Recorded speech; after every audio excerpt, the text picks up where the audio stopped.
Our society and our world are full of these invented and built up and contrived facades.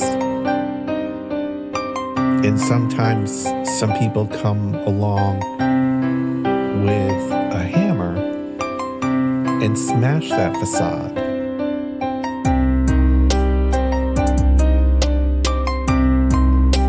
It's a brilliant, powerful hammer. It's a brilliant, powerful hammer to smash that facade.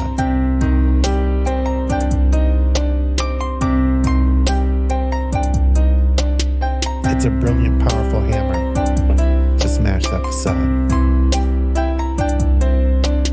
Welcome to the future. Shit where you please. The Wi-Fi's killer, but there's no more bees, so there's hardly any flowers, there are very few trees, and you'll pay $1,000 for some honey for your tea. But we got these awesome collars, mine's an Apple Model 3. It allows for better movement than the Tesla X Elite. It lets you customize the ads that it implants in every dream, and for premium subscribers doesn't shock you in your sleep. But it doesn't stop there. It can analyze your speech, and if it hears disinformation, then it notifies police. It's a swift re-education, but it knocks you off your feet like your booster every 7th week. I faced the future boldly with 2 eager open eyes, and I picked a couple nuggets up that blew my fucking mind. Like you can taxidermy someone while they're technically alive, and they'll shine when it's election time. See, the Democratic voter base will pay them zero. Never mind if voting for the scarecrow is a vote along their party lines. They can stare into its marble eyes and claim there's something dignified. Unlike real politicians, this one doesn't need an oxygen or kit supply. But its function is the same as those who came before. The goals are never misaligned. It still spends all its working time performing pre-recorded fleecing sessions where it sugarcoats your slow and hungry genocide, while pouring billions into Nazi coffers, all the while selling you the story that we're moments till the MiGs arrive. So fuck it, ask Zelensky if he'll help replace our leaded pipes. Watch a fleet of Penske's show, stacks of bills in every size. Guess it only took a black sun and a couple hiles. Honorary goose step and some Nazi boots a quarter mile, all while Biden sneers his sordid smile. I don't know what was in this morning's vial, but it makes him stare 1,000 yards through all the prompters and the cards like he can smell the nearest child.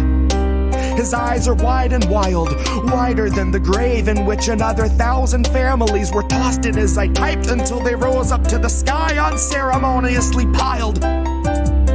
Which sort of flies right in the face of all this network ticker tape where the American economy has superhuman vitals. And sometimes some people come along with a hammer. See, I like to think my trial's gonna play like a recital. I'll denounce the world around me and accuse the most entitled, who weaponize their titles, whose pull is something title, who'd starve us all to death to best delight their blighted idol. So they might destroy the record, and I will never get to vinyl. So my word is not immortal, but it's final.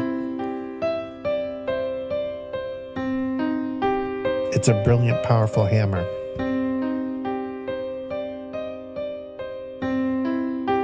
It's a brilliant, powerful hammer to smash that facade.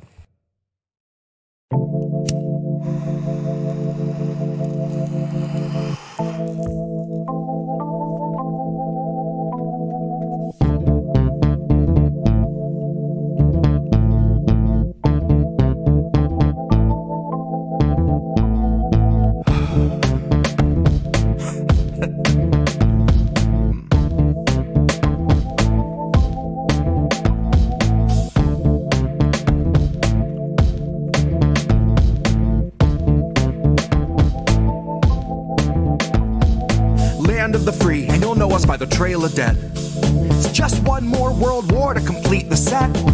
When you live by the pike, you die by the pith. You die wide-eyed, still pleading the fifth, or crying divine epithets and pathetic attempts at defense.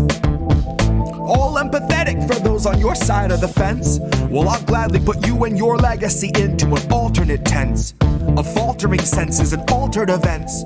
Like hun, it ain't a hearse, it's a reaper stretch. Ah, how sweet, she said. Bunch of hordes in the street like it's Evil Dead. Where the thin blue line meets razor's edge. And where the corporate ladder ascends to a steel-toed boot that awaits on the ledge. You'll be licking it fresh at your boss's request till it stomps each finger and watches you fall to your death and drown in an ocean of debt. Gone with the fodder who gathered to honor the patient left, who purity tested themselves into sections step by step till the next election, when it's just one them and the sound of their well-read theorized breath. That's harm reduction for the lowly cost of you holding your nose and just openly buying the theft.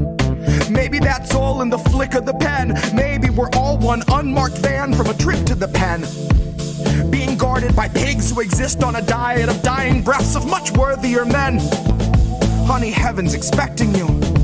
Just don't get too hung up on who they let in. Just look up at the shine of the pearly gates. You don't need to worry if there's lead in the paint. You don't need to worry if there's lead in the water, lead in the milk, lead in the honey, lead in the caustic embrace of the Heavenly Father. Lead is the flavor of passive perpetual slaughter. Lead is the taste of us led to the ledge by the lure of the legend of expert consensus, and then beckon to stretch it just one step farther. And I hope all the folks who were boastfully gloating and toasting themselves as the heroes of COVID for boosting their boosters and doing their part are now equally thrilled to be starstruck martyrs, all laid in a government grave with anonymous markers, like you're back from the carvers and off to the splicer. You're the very first wave to be slain in the war against Pfizer, that 100 years war against Pfizer. They are thinning the crowd that is striking right now to bleed adequate pay from those inhuman misers, who all sit in their office and designate coffins to people regarded as nothing but profit for Kaiser. Still the Dems want you nicer. Dems want you softer. Dems want you kinder. Yeah, they all want you graciously starving in silence. You will speak when you're spoken to. Rest of the time, you and all of us peasants are merely depressing statistics neglected in Congress's binders. All bled, bone dry, then fed to the grinder. Our headstones line each step as reminders. That's a lesson in object permanence learned in the furnace by workers consigned to the fire. Workers bled, bone dry, then fed by the fed to the grinder.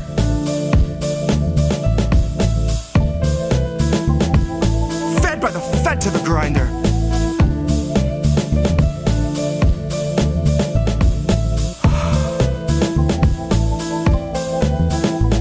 Now the Fed went straight to your head. Mind what you hide in your size unsaid, and your eyes turn blind to the signs unread. Flag bright red, so you let it in bed. You let it inside, and you'll see that it's fed. Never you mind that it grinds your wealth into bread for itself, then it bleeds you dry, then it dines on the dead. Now the Fed went straight to your head. Mind what you hide in your size unsaid, and your eyes turn blind to the signs unread. Flag bright red, so you let it in bed. You let it inside, and you'll see that it's fed. Never you mind that it grinds your wealth into bread for itself, then it bleeds you dry, then it dines on the dead. And the Fed went straight to your head. Mind what you hide in your size unsaid, and your eyes turn blind to the signs unread. Flag bright red, so you let it in bed. You let it inside, you'll see that it's fed. Never you mind that it grinds your wealth into bread for itself, bleeds you dry, then dines on the dead. The Fed went straight to your head. Mind what you hide in your size unsaid, and your eyes turn blind to the signs unread. Flag bright red, so you let it in bed. You let it inside, and you'll see that it's fed. Never you mind that it grinds your wealth into bread for itself, then it bleeds you dry, then it dines on the dead. Here's where our leaders would see us all led. Here's where our leaders would see us all led. Here's where our leaders would see us all led. Here's where our leaders would see us all led. The Fed went straight to your head. Mind what you hide in your size unsaid, and your eyes turn blind to the signs unread. Flag bright red, so you let it in bed. You let it inside, and you'll see that it's fed.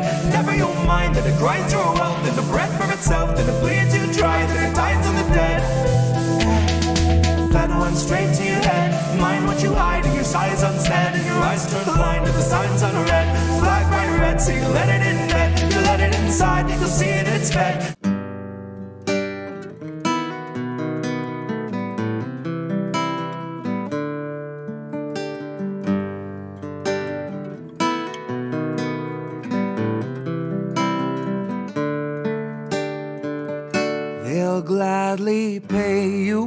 by the hour for a minute or so you can sign off on the towers where they'll piss on your home.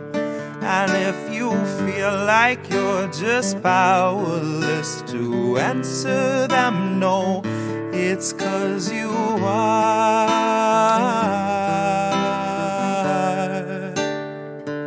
They'll gladly pay you by the hour for a minute or so you can sign off on the towers where they'll piss on your home.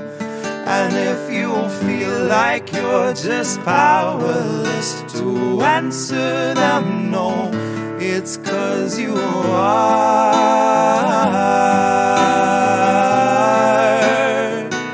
It's 'cause you are.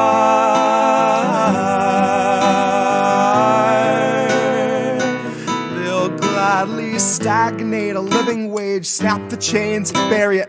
Labor slaves in rusty cages dragged behind a chariot, led by Mr. Racial Jungle, Joseph R. Iscariot, fighting over scraps as they barrage us all with variants and BuzzFeed clickbait, straight until we're paralyzed, trying to distract us from the concentration camps that Joe had swore he'd close but only chose to amplify, where they got 50-something kids in cages made for 5 to occupy. And no, she hasn't seen the camps, but Harris swears they're paradise.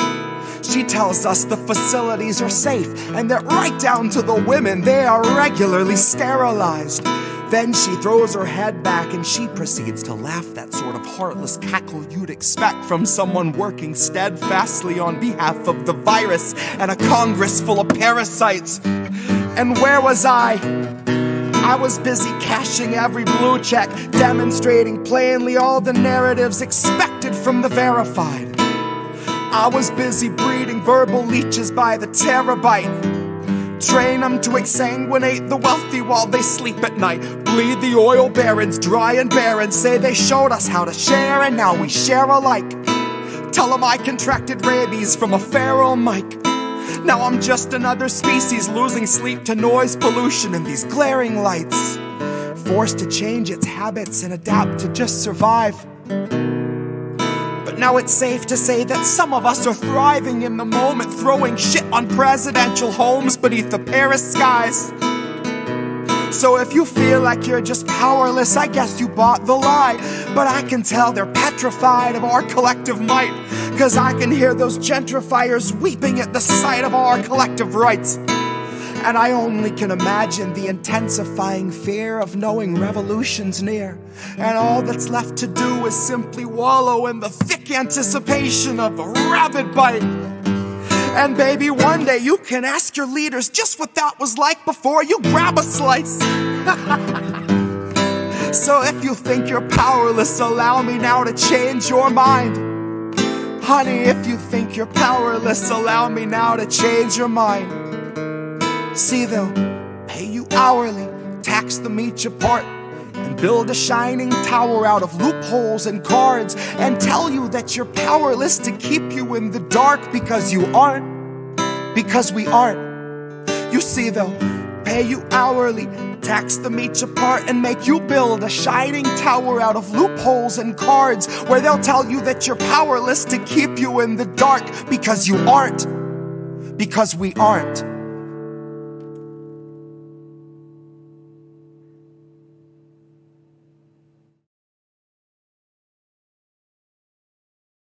It's time!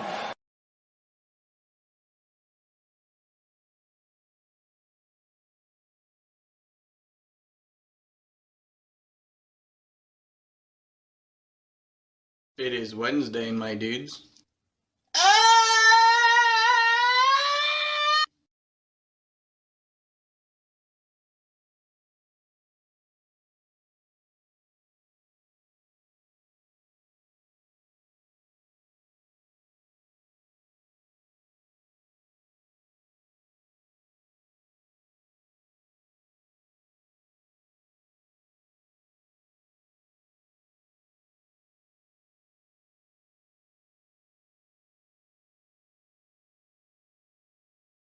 did that not turn our audio on? I literally have a button that turns our audio on. But Oh, whatever. oh. People weren't Anyway, hearing us up until yeah. now. This is Bruce Buffer. Yes, we're gonna do Bruce Buffer every time now. Okay. Until he comes after us. Someone's been playing with the soundboard over the last few days. Yeah, I've added a few things. We'll see if they come up or not, you know. But it's me, Reef Breland, and I'm here with my co-host, Collin Radix-Carter. It's Iron and News, another Wednesday. We're on episode 52. Yeah. So, and next week, we'll mention this at the end of the show, but those of you in chat already, welcome. Glad you're here. I know we're competing against Nick on RVN right now, but we appreciate you guys being here nonetheless. Speaking of, please like, share, and subscribe to the stream. yep. Helps us in the algorithm and all the things. We want this channel to grow. Yeah, I have to say all of that. But next week is actually 1 year that you dragged me kicking and screaming to do INN News. And when we went live with the show for the very first time, March 30th of last year. So we have to do a special stream. I'm not sure exactly what we're going to do yet as far as content, but we will have special guests. You guys may know him from the local fight club, Robert Durgan, who is INN brother and colleague. He's been a little bit busy for the last few months taking care of fam and life changes, as we all have, but we're inviting Rob on because he was actually one of, if not the first I think he was guest the first guest, yeah. I believe it was episode maybe 4 or 5. Yeah. That we did. So we asked him to come back on as a kind of full circle moment, and he agreed. So we're going to have him on the show next week, and we're looking forward, actually, after him, having some special guests that we're confirming, but it should be, April should be a lot of fun for us. Yes, so. Yeah, should be good. You know, subscribe if you haven't already. Tell your friends to subscribe. Get your dogs to subscribe. You know, do all that stuff. Anything else we need to cover? Not that I can think of at the moment. But how are you? I'm fine. How are you? Well, I said this off air, but tired. Well, you knew that because I've been tired all week. But I'm also pissed due to some advocacy stuff, which was to be expected. But I might mention this another time. But kind of a shitty day advocacy rise, but is more of a reason to kind of keep going. But I'm going to ride with it. Being pissed off because it will kind of feed into the stories that we have planned for tonight. Yep, we brought some. You'll love them. We got some good stuff for you this week. You brought a couple. Well, yeah. Well, 2, maybe 3 were kind of obvious this week. So AOC did a thing that she claimed a few years ago would never do, and I know people have already talked about this already, but we got to put our own INN spin to the story. So we are going to talk about AOC to head off, our stream in regards to hosting a recruitment fair that happened to have service schools present, and we're headlining. So we're going to go into that. And then a little bit more of a somewhat hopeful story. We love labor actions here. So teachers in Los Angeles are currently on strike right now. And we're going to get into the details as to why. Yep. And not for actually for a very interesting reason, hence the solidarity sign, which I think is a good lesson for us. Yep. But it kind of shows, like, I definitely am interested to share this with you guys in terms of it's not for who you might be thinking they might be striking for, but Well, and I'm interested to see how they're getting around the no solidarity strike laws in the country. So hopefully they Right. speak to that. Right. Speaking of laws, this guy wants to break up. Specifically with Google, wants Google to break up. Which is interesting coming from a pretty fiscal conservative that he wants to do some business regulation. I say he wants to. We know how politicians do here, but we'll get into that later. Speaking of stuff, The Intercept, is it independent? We're gonna have Indy Left on later, who's probably in the chat right now. He's gonna come on and we're gonna figure out this question. So, but as you know, we've done some stories in the past regarding breaking points, and now Ryan is kind of in that breaking points bubble. So a lot of what we talked about back then kind of relates to this. So anyone to come on specifically to vent, and discuss it. So we're gonna bring him on for the last segment.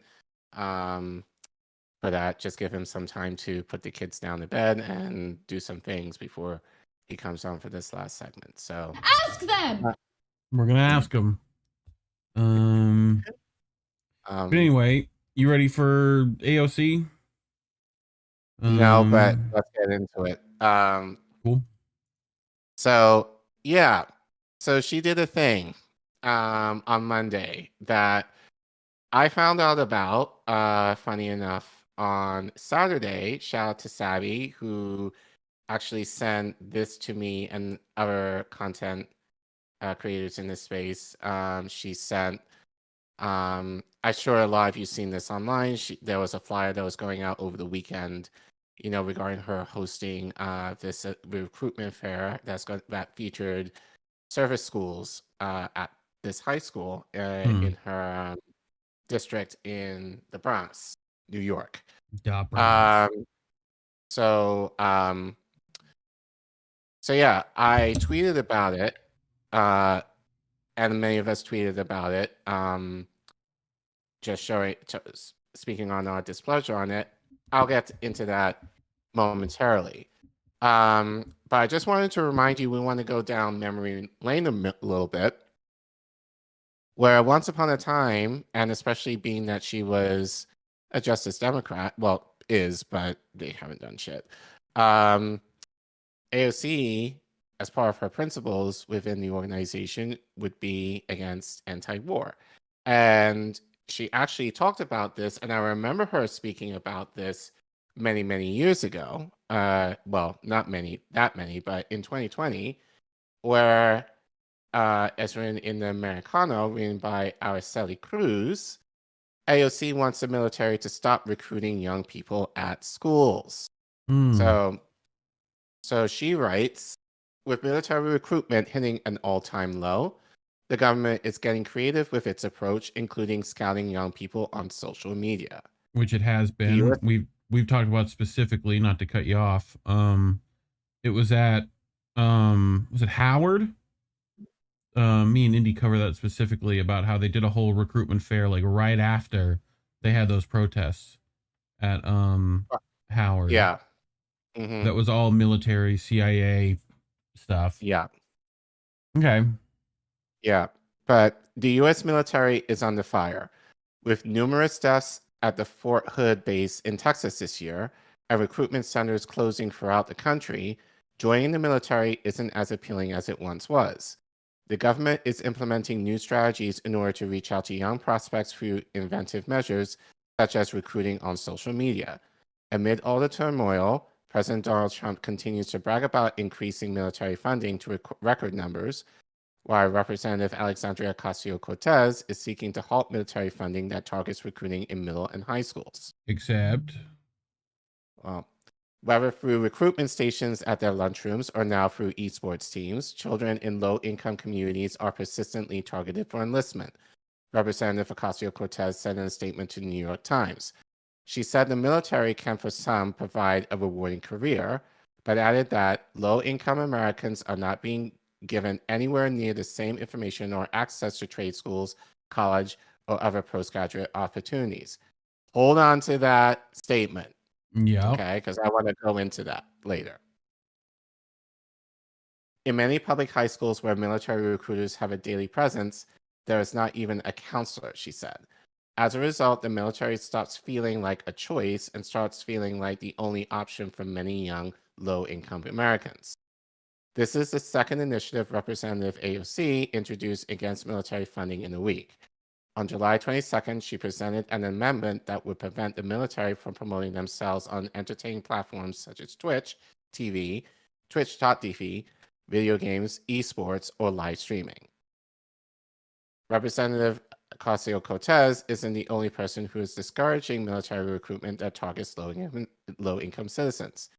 Earlier this month, after the remains of soldier Vanessa Guillen were discovered not far from Fort Hood, Domingo Garcia, the national president of the League of United Latin American Citizens, questioned the standard procedures of the military and their means to protect service members, especially Latinas.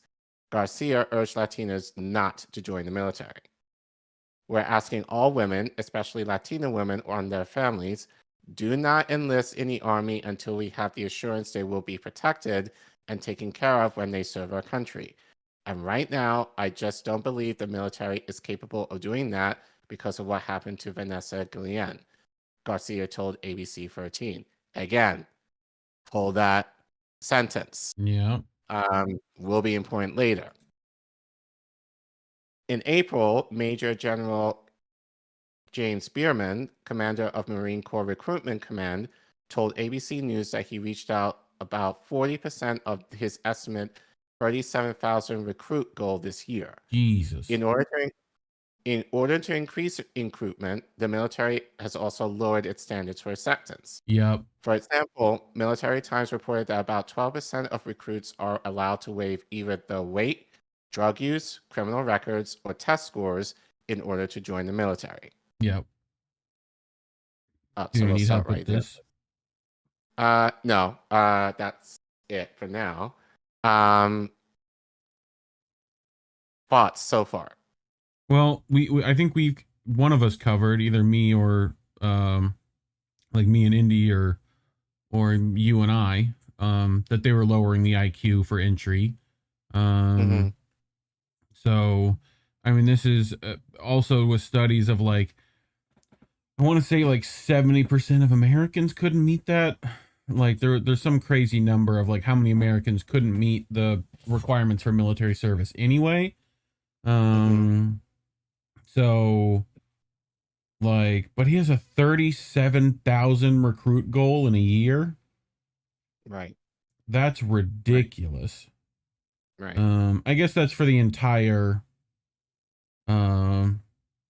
Marine Corps, I would imagine. Yeah. But still, that's a lot of like bodies. Young bodies. Predominantly, what kind of bodies too? Predominantly lower class. Yes. Black and brown. Yeah. I will say this, and I'll go into that more. It's interesting for me. Now, I went to a prep school, high school, Catholic all boys high school back in the day. And it was funny for me being Black that going into the military was more of an option for me than like my white peers, I'm fairly certain. Yeah. I remember having the conversation, and it was a very short conversation with my mom. You know, when it was time for me to think about college, she asked, well, what do you think about the military? That was an immediate no from me, and we never went into it again. You know, so, but I remember my older siblings, and I say this, this is an aside, But one of my older sisters in particular mentioned this to me when I was older, out of college. But I remember, like, one of the few things that I remember her saying to me was, don't ever fight in a white man's war. Therefore, do not go into armed forces. With She was saying that all because my equal. nephew, yeah. She said that because my nephew, her son, did end up going into the military, much to her sadness. But being that he was of age, you know, that was his choice. So she allowed him to do it. And for him, it's ended up to be a pretty good thing for him.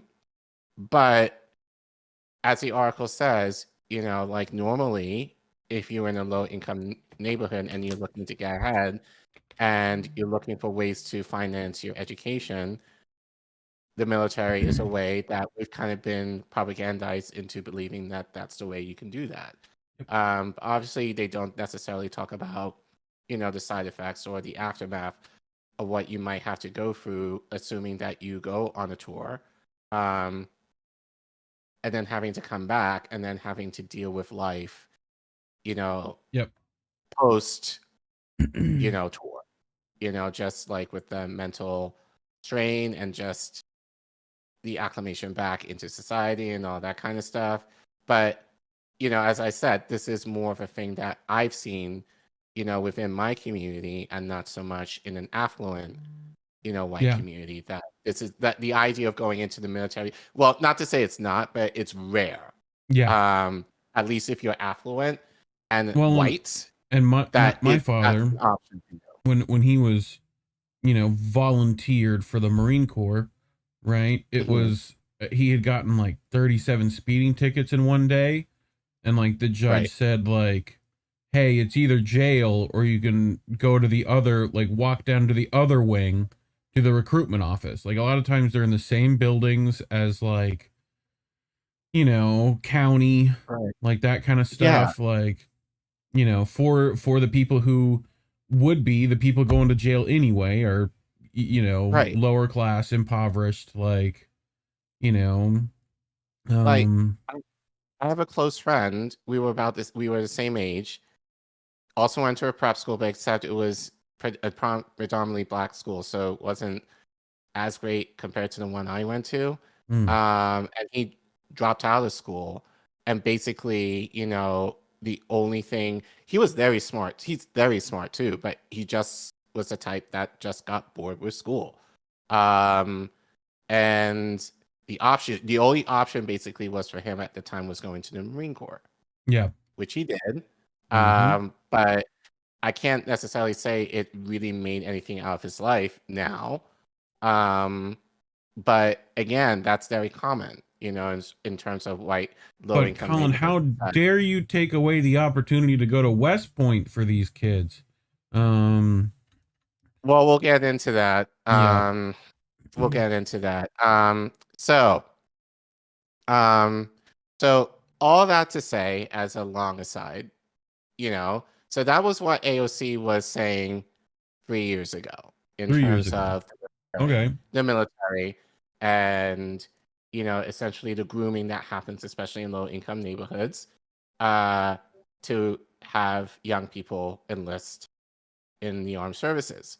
So you can imagine hypocrisy when Sabby sent me this ad over the weekend, which I tweeted out on Saturday, where I said, just happened to record an anti-war march. So I just ran into the Peace for Ukraine rally over the weekend. I was doing a presentation earlier in the day, and I happened to leave on the way home, and they were marching like a couple of blocks away. So that's when I recorded it, and then I saw this.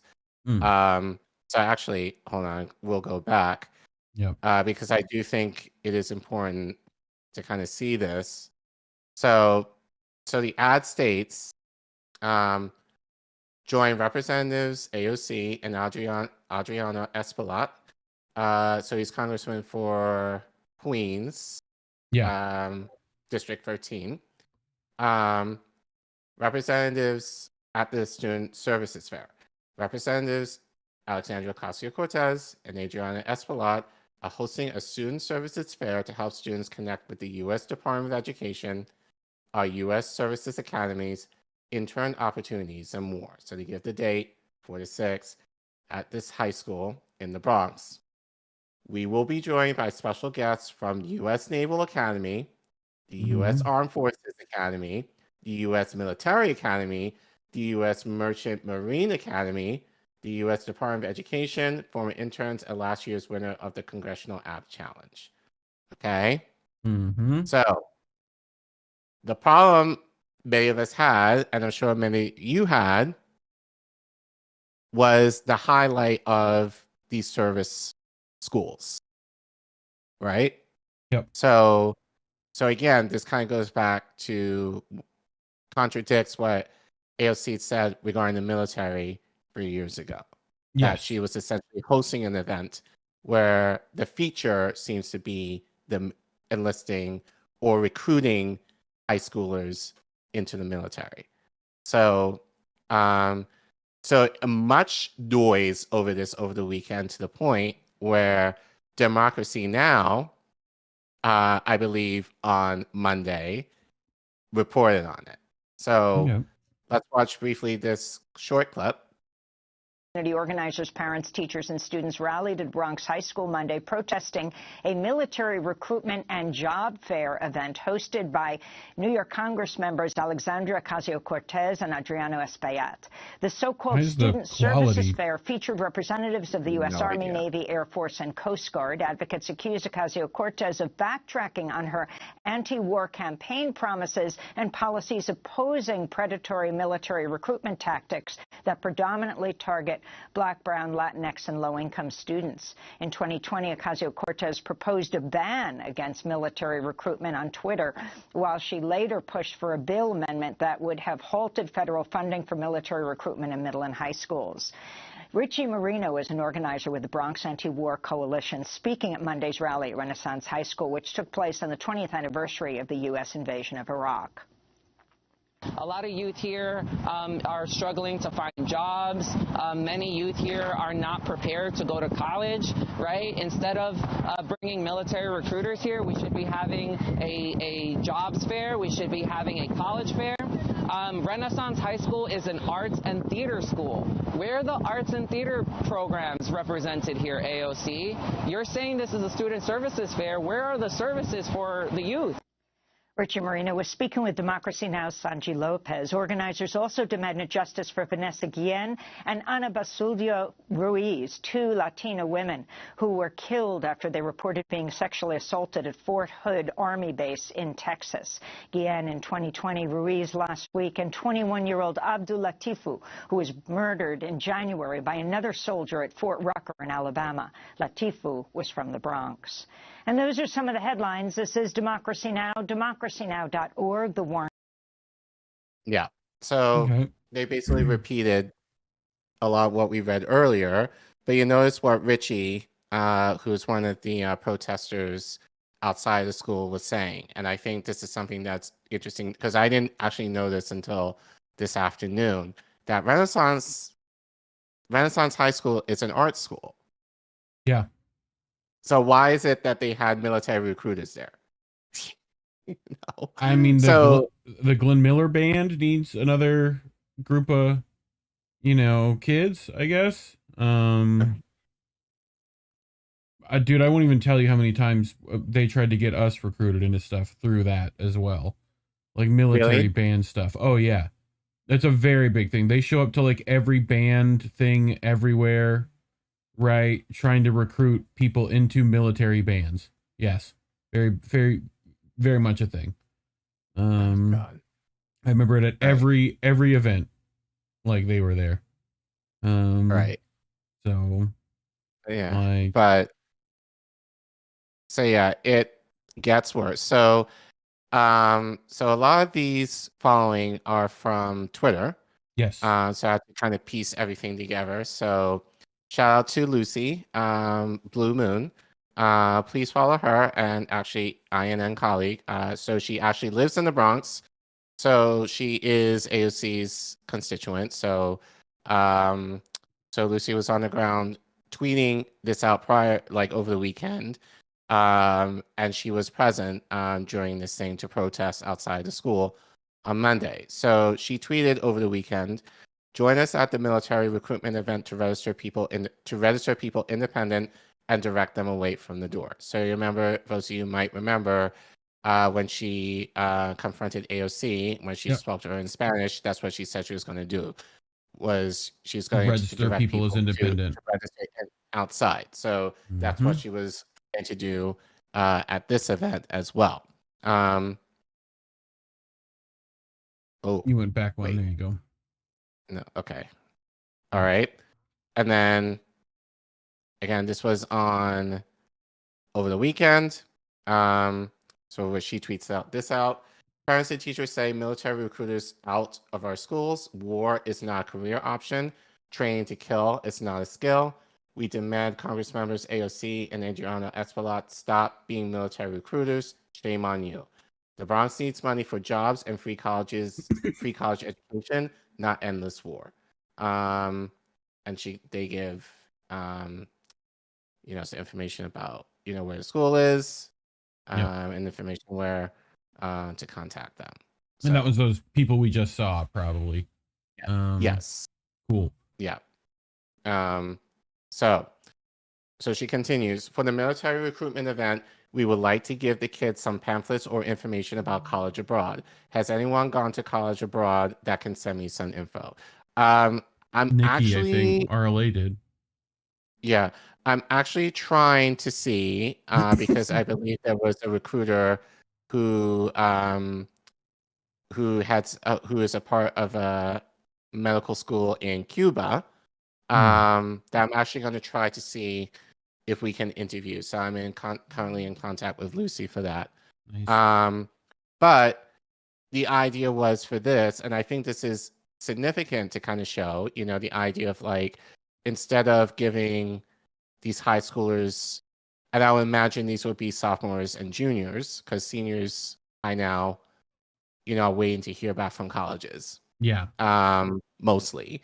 Like other options. I know Sabby and I said, if you're able to and you have the means to, it's a lot cheaper to study abroad. And actually Cuba, if you're able to do it, is actually a good option. If you're able to. I know plenty of people in the Caribbean who actually do study in Cuba because one, it's cheaper relatively compared to the US, and then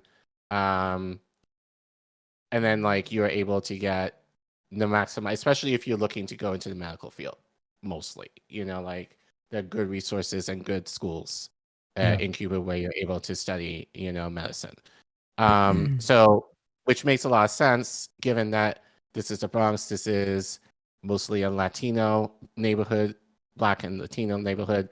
So giving students other options in terms of, like, instead of like the military, then, offering the idea of like maybe going abroad to go to school. Well, which even then, again, this would be something that like parents would probably bring up with you when talking about military or other options, except what happened with this thing? right. This right So here? yeah, so this is from Gaijin Girl. 2004, Gaijin Girl. So she tweeted this out on Monday. Please share. We're here at the AOC Military Recruitment Fair. Security isn't letting in parents who have registered. They want to talk to their kids alone. Now, what? Huge red flag. Huge, giant, like enormous red flag. Like, that seems real awkward, know? And they registered. Like, they're... Right. Like... So, she continues. What the fuck? Oh, too many clicks. Way too many clicks. Jesus Christ. There we go. Sorry. Okay, there we go. That's all right. To clarify further, they let in some parents with their kids, and others they blocked, while letting in all kids who came alone. AOC snuck in the side door and then either waited until long after it was over or left through another entrance we weren't near. So So I think by this point, because AOC probably saw the backlash she was getting, she didn't want to either confront the protesters or like possibly get involved with any media to kind of speak on this. Right. That she basically decided to be a coward and like sneak in and sneak out, so she wouldn't have to confront the protesters instead of, I would argue, engaging in them. And yeah, I'm going to say this now. I think the biggest issue that I have with AOC in doing this is this just kind of shows. It's directly dodging your constituency. It's But not only directly- that, but just like she's definitely a part of the elite bubble at this point. And Yes. you got to remember, like, number one, AOC did not grow up in the Bronx. Okay? She lived in Westchester County, New York. All right? Let's keep that clear. I believe, and you can verify this in the chat, she was born in the Bronx. Her parents were poor, but her father was what was he? I believe he was an architect. So modest means, I would argue. But they weren't working class, I would argue. I would say they were definitely more middle class, if anything else. Because, you know, AOC, you know, she had the opportunity to go to public school in Westchester County. So they obviously have better schools there. Went on to Boston University. You guys know the story about regarding AOC. So this just kind of shows, like, the lack of consideration she has in her constituents to kind of understand the experience that she went through it's certainly not the experience many of her constituents would go through. Right. And instead of engaging in them and kind of asking them, I'm concerned about your children, especially high school students, regarding their education. What would you want your students, what would you like your children, what kind of experiences would you want your children to have? What can we offer them in terms of knowing what their options are? You know, if there was that back and forth with her constituents and having like a job fair, a career fair, whatever you want to call it, around that, that would be one thing. But, you know, and I'm going to be very fair to AOC. She may not have decided to do this. She may have been asked to do this, but the fact that her name was attached to this, in terms of having the military, you know, essentially headlining. And yeah, there were definitely different organizations there, but they weren't mentioned. I read the ad, they weren't mentioned at all. It was just basically the military schools that were the highlight of this. So the idea of like, go ahead. Oh, I was going to say, someone asked, like what the criteria was for getting parents in that room. Right. And Gaijin Girl replies, well, one of the security guards told us, paraphrasing here, that they didn't want to let in anyone who might get in the way of the presenters providing their options. So they just didn't want like dissenting voice in that room. Dissenting voice, right. Okay. Plenty of unescorted kids went in, kids with their grannies, etc. So yeah, like there's a bit more, I think, right? Yeah. So we'll get to AOC in a minute. But yeah. Yeah, if she was engaging with her community properly, she would have known better, honestly. Yeah. So it just, as I was saying, like, I'm going to be very fair to AOC. This may not necessarily be the case. She may not have made this decision to hold this, but the fact that she attached her name to it is very problematic, given what she has said regarding the military 3 years ago. And so I am more than understand, and I'm more than sympathize these parents being pissed that, you know, essentially these children probably went in, and maybe some parents went in for the celebrity of AOC, being able to get to see her, but then having military schools basically, and I don't care what it is, you know, like, yeah, like these schools like West Point, they are colleges, but the idea of you going into those schools is that you will go into the military. Yeah. So I don't care what people say. You know, it's an opportunity. It's maybe an opportunity that many parents, I'm sure if you ask them, and again, given this community of what they've experienced, do not want. So for go ahead. Well, I mean, even she's got her name on all the posters. She shows up to this event, but then she wants to deny that she was at that event. Well, yeah. Well, let's get into that. So, and again, shout out to Lucy for recording this and posting this on YouTube. So, in the midst of the backlash, and funny how she did not mention this on Twitter. You know, she did it on her Instagram, and I think she did it on the story. So after a while, you won't see it. But again, Lucy happened to record this, and it's up on YouTube. So we can see. Yeah, just play it and just see, and let's just see what she says regarding all of this. Because people can just like politics is so crazy because people can just like wake up and make up whatever they want to say about you, and it'll be totally false, and people will just believe it, right? They'll just believe it. So today, someone made up a rumor that me, was hosting a military recruitment fair for high schoolers. Now, like, does that sound like something I would do? Like, no shade to anybody, but just me. Does that sound like something I would do? No? Yes. Then basic due diligence would mean ask a follow-up question, right? Like, just because someone is like, said something on Twitter. Mm-hmm. So she said, people do their due diligence. And the problem is AOC. The problem is AOC. We have. Yeah.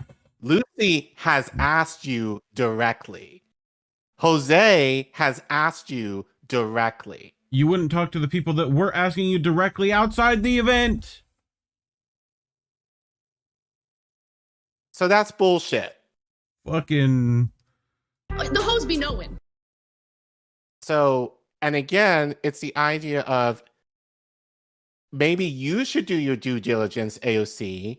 Yeah. And ask the people in your constituency what they're looking for their kids and what opportunities can you support them with to ensure that their kids get what they need.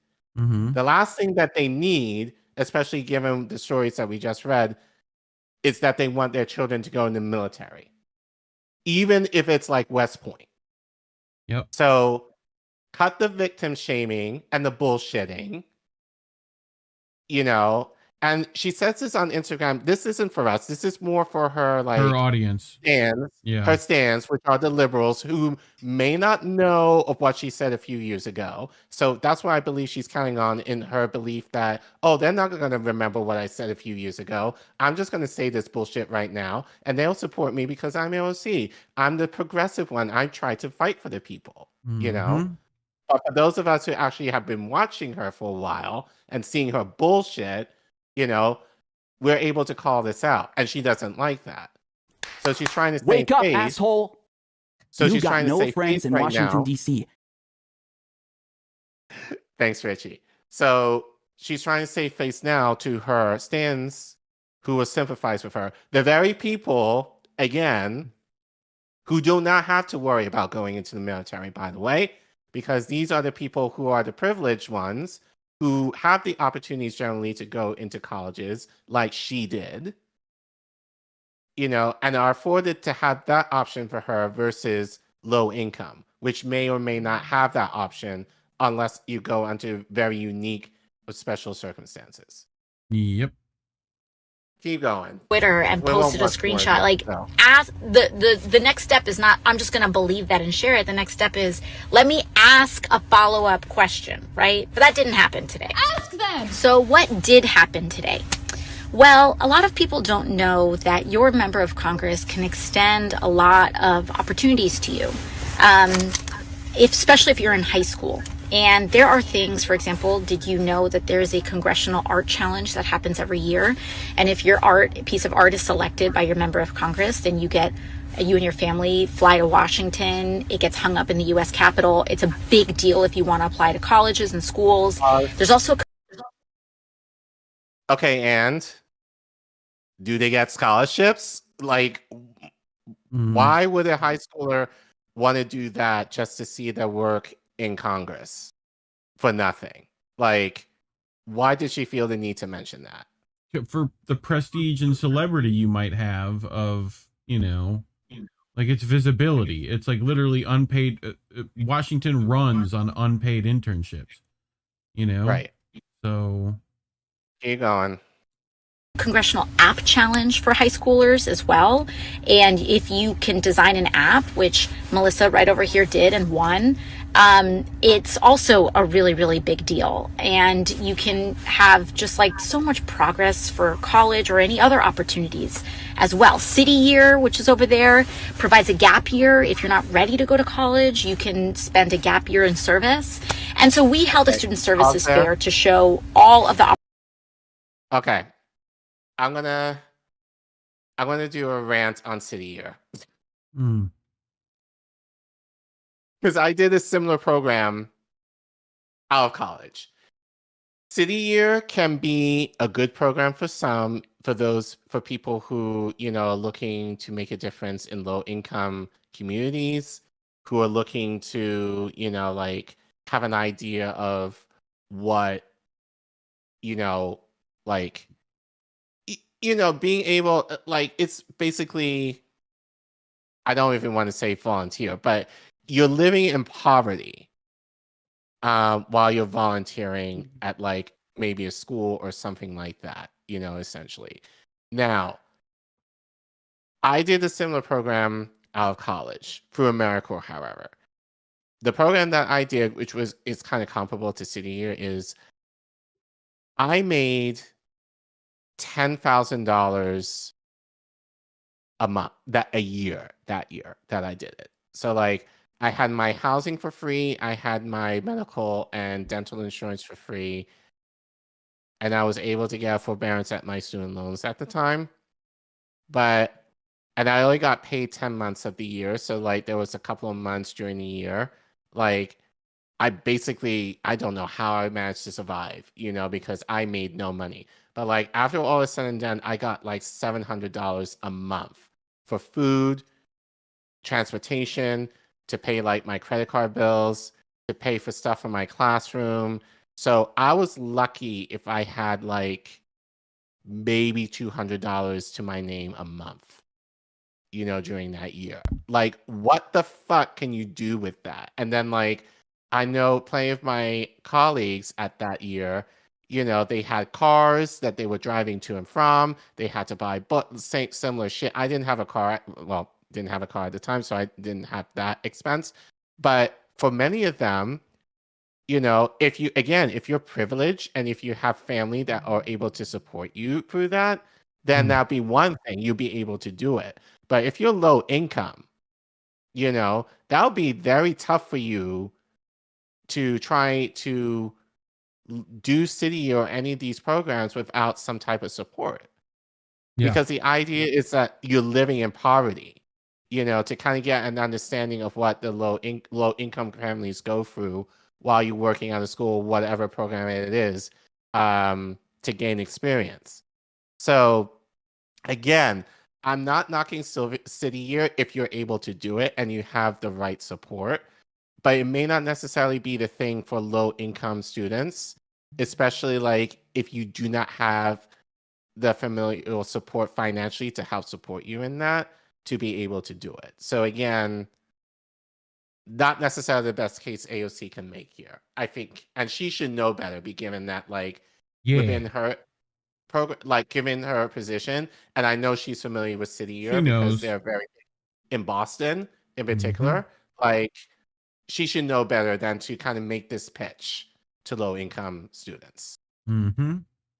Anyway, keep going. Opportunities that are available to high school students. There were a small amount that had to do with our U.S. service academies. Now, maybe you haven't heard of what a service academy is. Small amount. Maybe you have. But maybe you've heard of institutions like West Wait, what does she call? Okay, sure. Like, yes, West Point. That's not the only one. Point or Annapolis. And these are kind of like colleges, universities, military colleges, universities, except there is a requirement in my job. Part of my job just comes with the role, is that you cannot apply to these schools without a nomination, a federal nomination from your member of Congress, your representative, your senator, the vice president of the United States, or the president of the United States. You cannot apply without that letter. And so... Misleading. You don't right, but need... also, what letter for what? For her job, like, is what it sounds for her like. job. So right. she needs to... All you need is a letter from ROTC. Uh-huh. That's really all you need. Yep.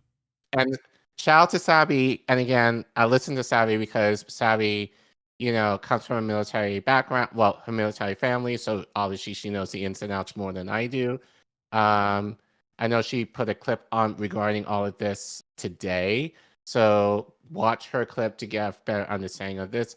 But basically with this, you don't need a letter from her as a recommendation to these service academies. All you need essentially is a letter from ROTC, which if you do that in high school, that's all you need in order for like a recommendation to these schools, not her. Yep. So she's kind of saying, oh, I'm trying to help the community by giving these students an opportunity that they may not otherwise have, when they might have that opportunity anyway if they're in ROTC in their high school. So that's bullshit. And I had to sign these things anyway, and so we have a responsibility to inform people of that process. And there were a couple tables there today to talk about that. Now, there were how many tables? They had Merchant Marine Academy. They had like all branches, Navy, all four, Air Force, Army, all four. Yeah. Space Force Marine was Corps. probably there too. Like now, among all of these tables, well, Marine Corps, and even that was like would be your Navy recruiter in that case.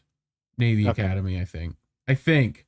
I don't think the Marine Corps have their own academy yet. I could be completely wrong.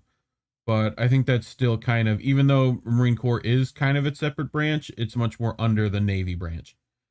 Right. Used to be, at least. Like such a small fraction of all the tables and stuff that was there. We even had the Department of Education come in, representatives, to deliver a presentation on the changes to FAFSA that are coming up. In case you don't know, the FAFSA application process and some of those things are changing. And so people really need to know that. A lot of kids do their FAFSA on their own. I had to file my FAFSA by myself, and this is really important information to have. So, I mean, judge for yourself. This is what, name here? Address here? I had to do the FAFSA by myself, but I have something to say regarding the U.S. Department, especially like given the fuck up they're doing regarding student loans right now.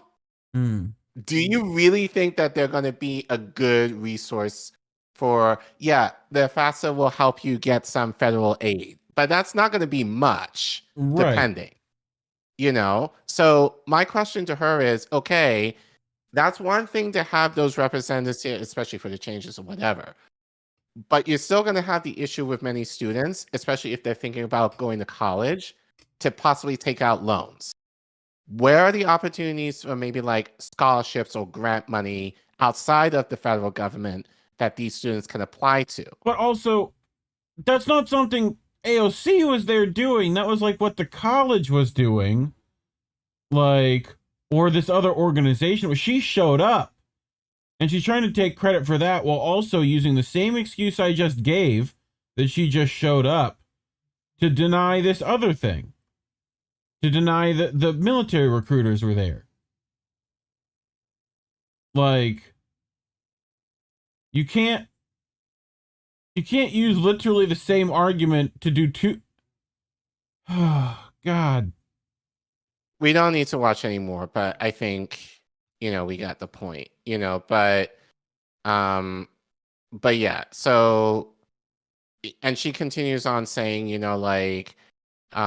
she's being targeted because she's a woman, she's of color, and people hate her and all this kind of yada yada, like all this kind of victimization bullshit that she tends to do whenever she gets caught doing some shit, and she basically made the argument like, would I be at an event like this? You were there because You were there. colleague just tweeted this, that day, later in the evening that you were there with him, so he's saying, pleasure joining my friend AOC and New York students, and there was him taking a picture.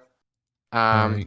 So I do want to kind of go for this a little fast because I want to get to a very important part of this. Yeah. So actually, You got it. forward. I was pushing forward. All right. So this is the tea.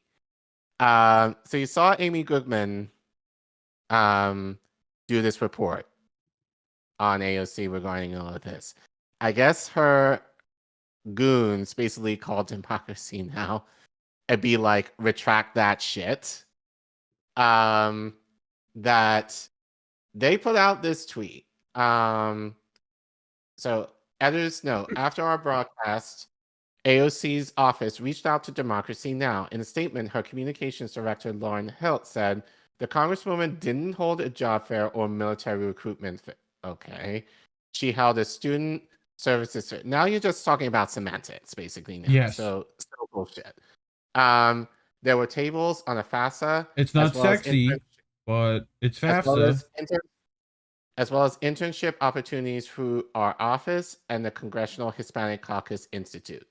We also had tables with presenters from the Congressional App and art competitions, as well as representatives from the state and city to share their student-centered activities. There were no military enlistment offers. Just wrong. Well, if this were a college fair, that would wouldn't be a recruiter essentially recruitment. You? That would be, yes, that would be a college recruiter. Right. That's like if they were all athletes in that room instead of artists, that's exactly what you would call them. They would be college recruiters. Right. But also, how can you say that shit? Like, there was no military officers. It wasn't a military recruitment fair. And there was a colonel there. I didn't put in that clip, but there was a colonel there that spoke regarding all of this. But you also wouldn't speak with the people that, like, you wouldn't speak with the people outside of that event that were your constituents you wouldn't let the parents in the room. Right. Why wouldn't you let the parents in the room if it was just a student services fair? Anyway, out of over a dozen tables, we did have a few representatives from the service academies, West Point, Naval Academy, etc. But that's only because applicants to those four-year colleges are required to obtain a letter of recommendation from their No, that's not true. In contrast to enlisting the military straight out of high school, applying to the service academies has typically been a pretty elite and complex process, mostly accessible to those from affluent backgrounds. Okay. The goal here was to make that path more accessible to those who are interested in serving in the military, while simultaneously offering many other postgraduate options at the same event. Except you gave like two things as like there's two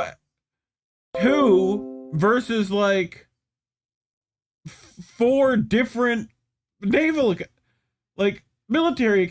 You had two examples. You had a fucking FAFSA. You did a thing on FAFSA and like Congressional App and Art competition. That's your two? Right. Like, you're not doing a great, like, spread there. You got, like, two vegetables and the rest is just dog shit. That's not a fucking, like, buffet. You know, like what? Yeah. Okay. So, it's one thing for AOC to call them out, like the constituents, essentially.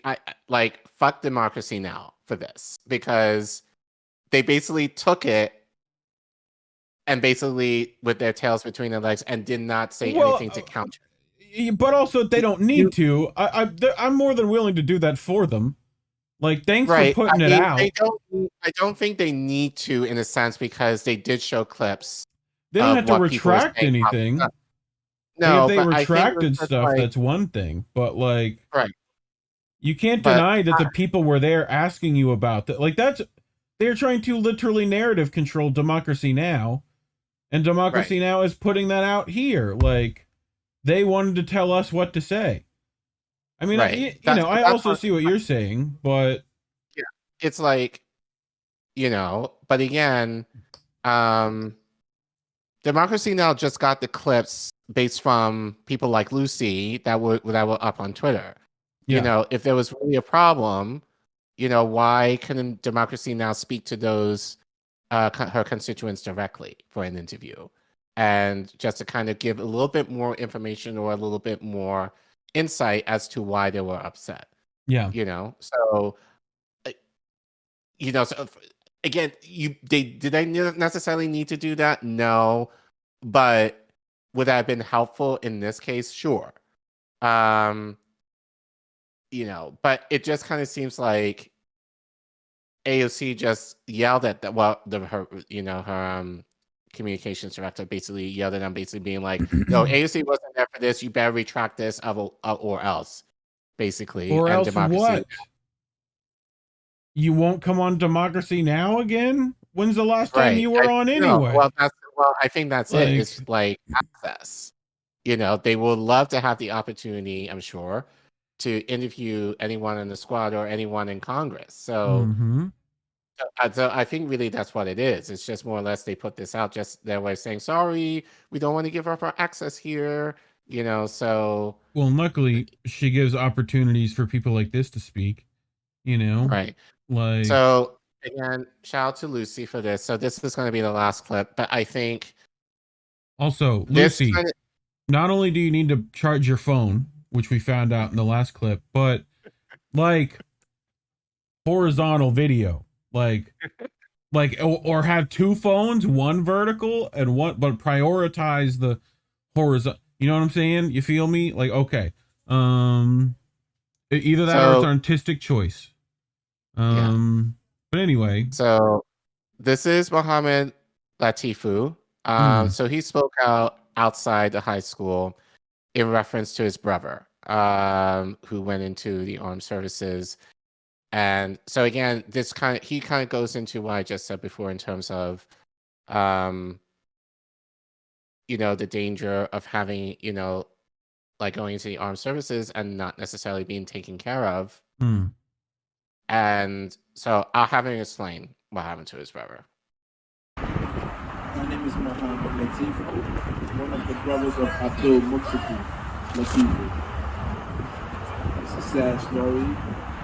A young man who was just beginning to embark on his future to be taken away from us at a young age.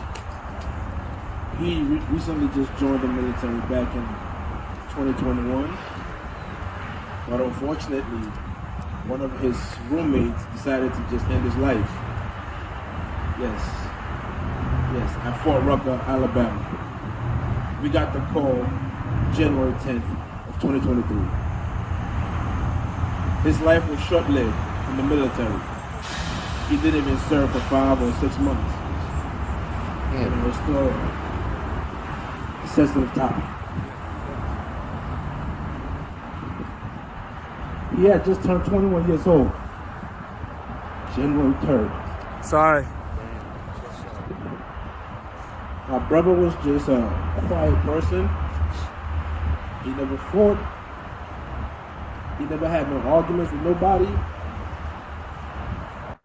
He never spoke back, even to my parents, nor I know of his siblings.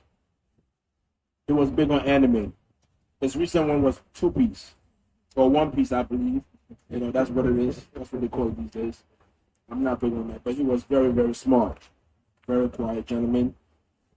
So to get that story or the phone call from one of the colonels stating that my brother was brutally murdered in his own dorm room, it saddens me. 2 months has gone by. We're yet to get any answers from the military. Nobody calls the house, and they don't tell us anything. They have called us so far, quote unquote, for updates. The very first update was February 10th, stating that they gathered the evidence to take him to the lab. Understand me? Sorry.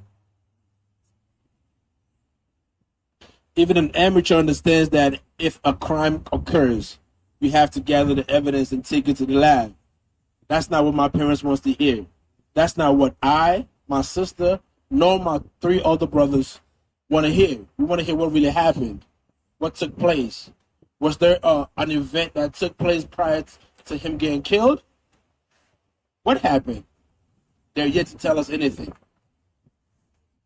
Just a couple of days ago, they called us again with another update, quote unquote. You won't believe what they tell us.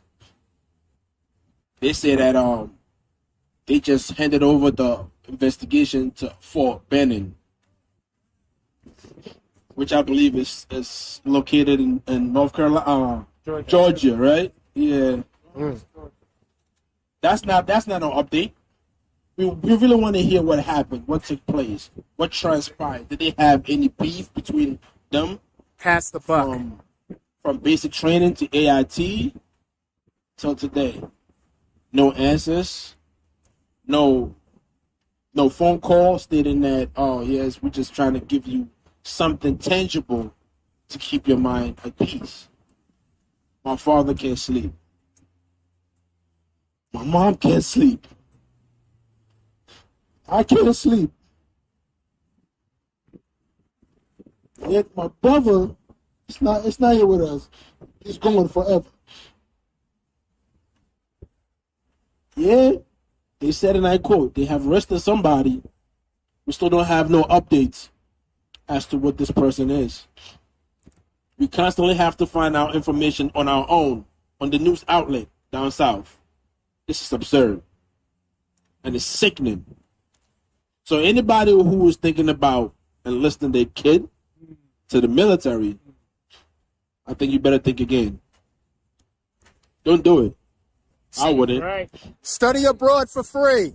Exactly. Don't do it, because I wouldn't. You know, I wouldn't even dare ask my kids, friends, anybody to join the military. Any sector.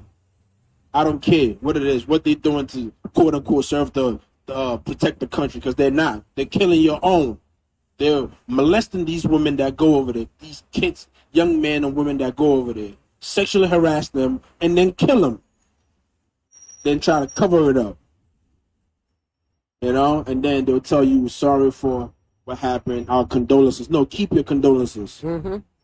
We want answers. That's what we want, really. Justice. You know? Justice for everybody who had to endure this, and for the families who had to endure this. You understand me? You don't know what they're going through at night. A sudden death, it's not what a parent wants to hear. You know, that's supposed to be one of the safest environment, quote unquote. But no, they go over there and encounter all sorts of things. You know, with that being said, I really would like to thank you guys. Thank you for giving me the time.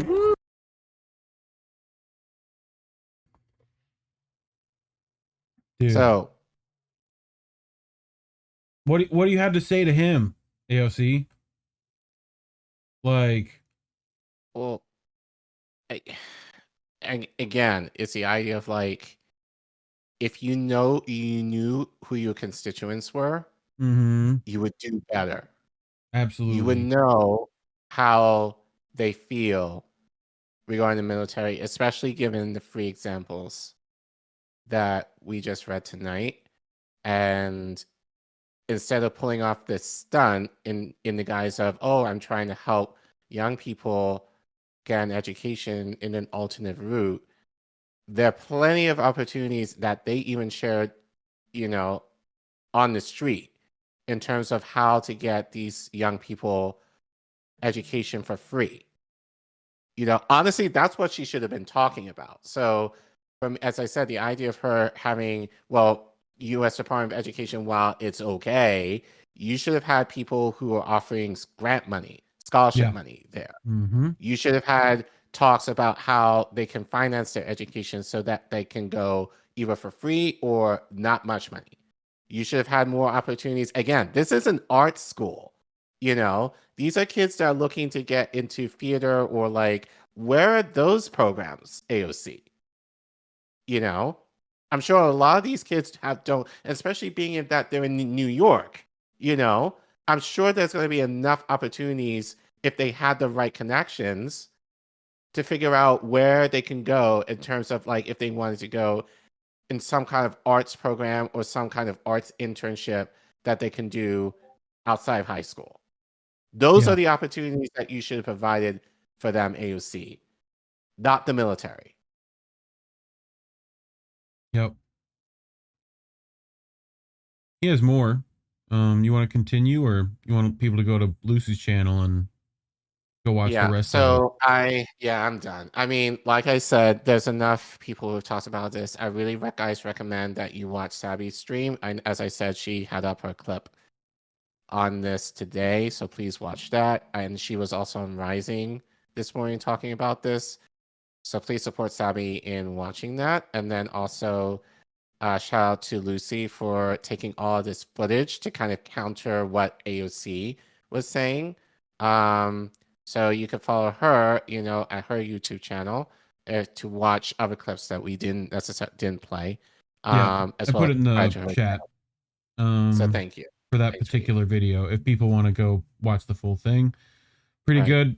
It's 7 minutes. It's pretty quick. So go check that out after this. But I wanted to get to on the other side of the aisle, another he's a representative. Yes, I forget if he's governor of rep. I always forget. But anyway, DeSantis, this guy, Florida guy, there we go. But yeah, he wants to break up Google, which is real interesting from a Republican candidate. Want some business regulation. We're gonna find out why. What do you think it is, Collin? What's your guess? A Republican wanting to break up a corporation. Mm-hmm. I feel like there's some type of money that might be involved in this for him. Or there might be some dirt. I mean, I blame the Florida school system, not me. Not my fault. But I knew he was something. You got to give me credit. This is an example of Republicans actually listen to their constituents generally, and it's the idea of Google, as far as the censorship, YouTube for us, and then other channels, they hear a lot of this stuff. So it's the idea of saying the right things in order to be elected. DeSantis privately called for Google to be broken up. So he's got a private position and a public position. Right. Keep that in mind. So this is by ProPublica. I couldn't find the exact author. I'm sorry. I'm sure ProPublica will tell me. But in previous unreported comments made in 2021, DeSantis said technology companies like Google should be broken up by the U.S. government. DeSantis, widely considered a presidential hopeful, made the remarks at an invite-only retreat for the Teneo Network, a private and confidential group for elite conservatives. ProPublica, and documented obtained video of the event.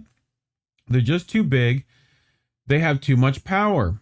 DeSantis said, I think they're exercising a more negative influence on our society than the trust that got broken up in the early 20th century. So also supporting that, interestingly enough. He added that large tech companies are ruining our country. There's a very negative influence, and so I think you need to be strong about it. DeSantis calls to break up large tech companies occurred at the Teneo Network's annual retreat in 2021. As ProPublica documented recently reported, the Teneo Network aims to crush liberal dominance across many areas of American society, according to its chairman, Leonard Leo, the influential legal activist and longtime leader of the Federalist Society. Oh, God. Uh-huh. I would not have guessed this. Andy Kroll and Nick Surgery documented, FYI. So, Reef, very quickly, for the people in the chat that may not know who the Federalist Society is, can you give a brief description as to who are they and why they a problem? Like, I know of them. We've talked about them before on the show, have we not? Didn't you bring a thing on them? I'm sure we have. But basically, a lot of our Supreme Court judges, the conservative ones, they come out of this society, basically. So it's very much pro-Christian, like probably to the extreme, like very fundamentalist Christian, like values, you know. For a textual and originalist interpretation of the U.S. Constitution, right? They're what is it? David McIntosh, Spencer Abraham, Lee Lieberman. Right. So they're purists in terms of how they interpret the Constitution, essentially. So very conservative, very, I'll argue, rigid, and very much centered around, again, a very rigid form of Christianity. I would argue around that. Yes. Fundamentalist, yes. DeSantis' office did not respond to requests seeking comment. Teneo declined to comment. In recent years, big tech has emerged as a favorite target for Republican lawmakers and activists, even as prominent conservatives have amassed huge followings on Twitter, Facebook, and other platforms, pointing to such high-profile examples as Donald Trump's suspension from Facebook and Twitter's decision to briefly block a story about Hunter Biden's laptop. Republicans claim that U.S. tech companies have systematically suppressed conservative viewpoint and interfered with elections in ways that have helped Democrats. In 2021 study issued by the New York University, researchers concluded those assertions were baseless. From where again? The claim of anti-conservative animus on the part of social media companies is itself a form of disinformation, a falsehood with no reliable evidence to support it. See two previous examples. The researchers for the NYU Stern Center for Business and Human Rights wrote. Or just see our channel, as it's heavily suppressed. Yeah. Like these are not like this is my issue of both Republicans and Democrats. Democrats look at this and go like, it's only attacking Democrats. And Republicans are like, yeah, but it's only targeting Republicans. It's like, well, no, it's classist, like bullshit. It's Hunter Biden's laptop because they didn't want it found out. Like, right. You know, in the same way that Republicans will cover themselves when they don't want to be found out too. Yeah. So yeah, it's very, as you said, you're right. It's very much class. Right. It's like, the government has the ability to come into these tech companies and tell them whatever they want, i.e. AOC telling Democracy Now! To retract things because this, and this, without any pushback. You know? Right. So, liberal lawmakers and policy experts have also called for stronger antitrust enforcement of major tech companies during the 2020 presidential race. Elizabeth Warren campaigned on a platform of breaking up Amazon, Facebook, and Google, saying they had too much power over our economy, our society, and our democracy. In 2021, Democrats in Congress introduced legislation to split up tech firms, but the bills never became law. I wonder why. Matt Stoller, not to bore people, an antitrust expert who works at the American Economic Liberties Project, said it's hard to tell if DeSantis' private comments indicate genuine concern about corporate concentration of power or just anger at large firms perceived to be hostile to conservatives. Leonardo Leo had a billionaire recently leave his entire fortune to this foundation that he controls to spend at will in order to get more conservative judges on the bench, says Indy Left. Gorsuch, Kavanaugh, and Coney Barrett are Federalist Society members. Yes. Which he also said. So there's a war on the right about antitrust, Stoller said. I'm skeptical, but open-minded that DeSantis wants to do something serious about economic power.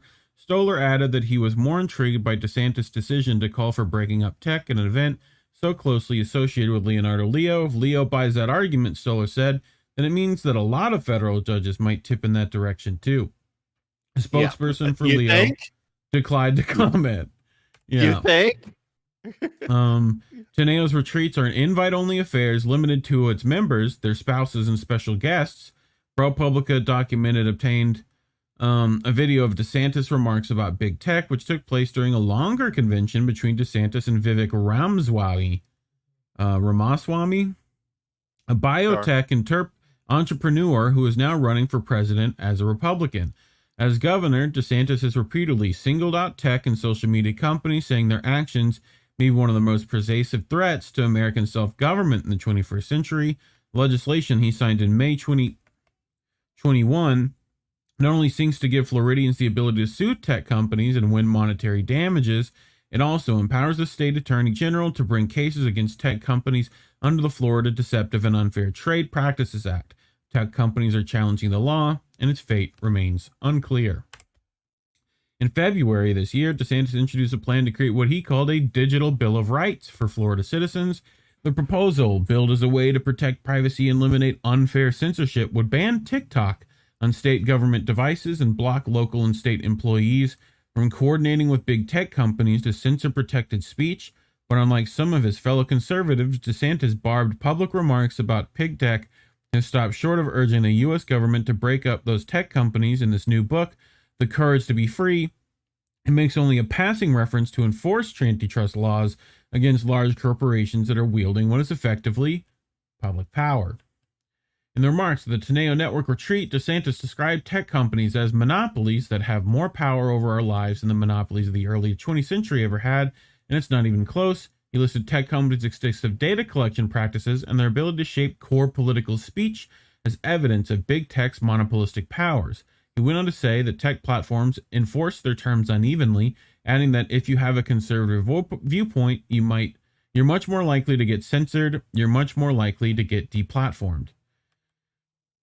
And in response to critics who might say it's not the role of government at any level to insert itself into the workings of private businesses, DeSantis offered a sharp rebuttal. Protecting the rights of folks to participate in political speech, I think, is an absolutely appropriate role of government, he said, and I think that we should do all that we can.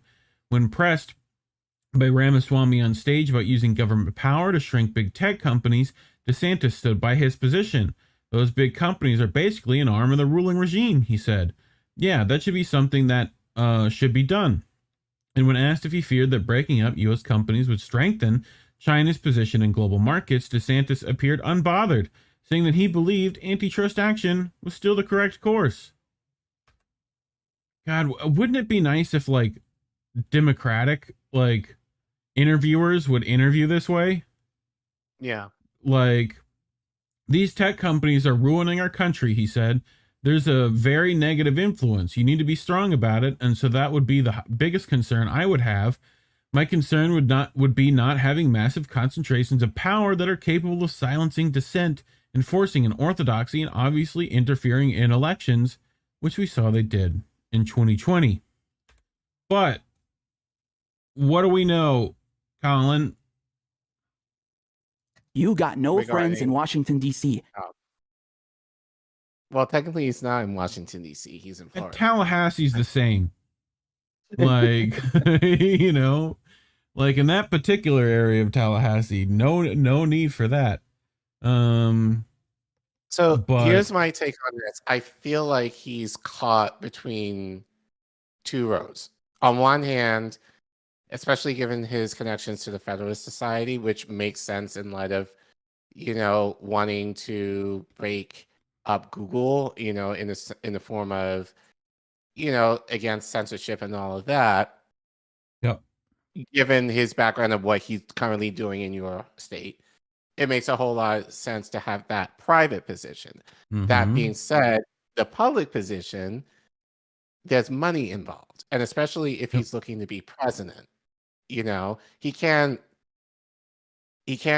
go off guns blazing at Google too much, because he's going to need them eventually, especially if he does end up being president, in terms of the money and like the access that he's able to get. It's also a shot across the bow, in my opinion, right? It's like, I'm about to run for office. If you fuck with me, I can pull this shit. Right. Like, so let me have some room to run. Like, it's that. It's like, give me, and it's also, if it's like a continuous thing. It's like, I can use this to bully you, Right. And like, you best believe Trump is also going to be on that, Yes. And he might also pick out stuff about like, well, you were going to ban TikTok, Well, like, the difference is, and I'm not sure how far along Trump is coming along with this, but Trump, at least there were talks for a while that he was he's trying to start his own social media like company or whatever, Trump. So Trump, assuming, and I wouldn't guess if this follows through, that he would probably have something up and going at some point within the next year or so. Yeah. And Trump can use that to say whatever he wants, however he wants, without any censorship. DeSantis, unfortunately, doesn't have that kind of infrastructure yet to be able to kind of counter that. So that's why I feel like he has to have these dual positions in terms of, I'm for it because like Google can easily censor me or any one of my colleagues at their choosing. That being said, they can also give me a lot of access and money if I play my cards right too. Pretty much. It's going to be interesting to see which way he's going to go. Well, I can almost guess which way he's going to go, but I mean, this is great acting from him, in my opinion. It's like, like I said, it's he's trying to play the field a little bit, see how people are going to react to it, Right. So, but at the end of the day, it's exit stage left at the end of the scene. So, given his private stance, I think, especially on the left, would be a little more, I would say, sympathetic. I think, especially for people like us, who Google's going to do whatever the deep state / powers want them to do. They're already doing it. Like, at least with us, the fact that we have to play the algorithm in order to try and even build this channel and build a community, and I made this rant to you privately, I believe it was last week, like we did several stories regarding Marianne, not to say they were, compared to what we normally do, but like they got much larger than average viewership than we would get normally. Like I talked about last week on this show about like my organization I'm a part of, crafting legislation, helping to craft legislation for DC. I think right now that may has gone under 20 views. Yeah. So it's like, the algorithm is not going to favor like that stuff, know? So, but the idea like focus on the drama, focus on the electoral shit much more than anything else. Yes. And so, stories like this get like swept under the rug, you know, and not covered. So Right. but So yeah, so a little hopeful. Well, hopeful in a better way, I would argue. So as I said earlier, those of you who are coming in, welcome. Since we're past the hour, now close to an hour and a half that we're going, please like, share, and subscribe this. Since we mentioned it, Yep. please like, share. Go over there to the Rumble. Make sure it's not fake views because it's still fake views. You know. You gotta give some reference to that. Why you? Oh no, well it's just the views on Rumble are fake. They're fake views. There's no engagement. No one engages on Rumble. Yeah, well, why are you saying that though? You can't just be like they're fake views. They're just fake views.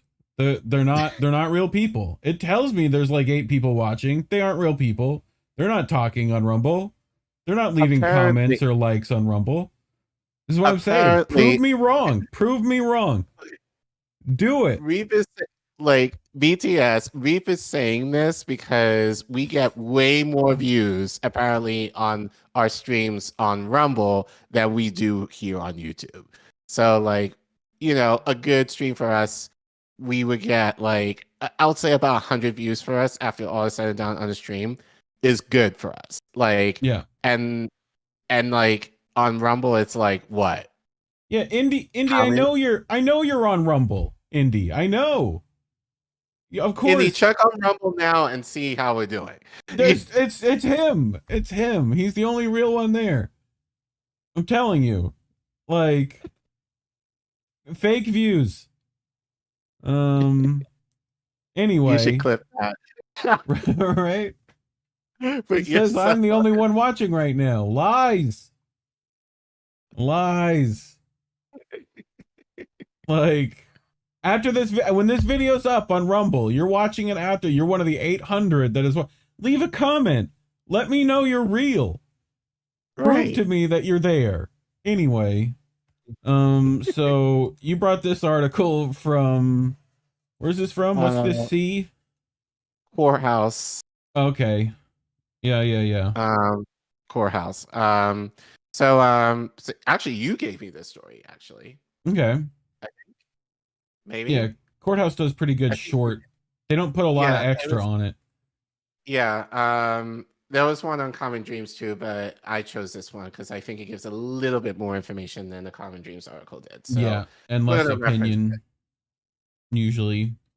Yeah. I mean, we love our folks at Common Dreams, but sometimes, But so anyway, this article written by Hello Aaron, I guess Courthouse News. Thank you, Reef. Yeah. I think I said Reef. Indy probably. Sorry. Yeah, it was Indy.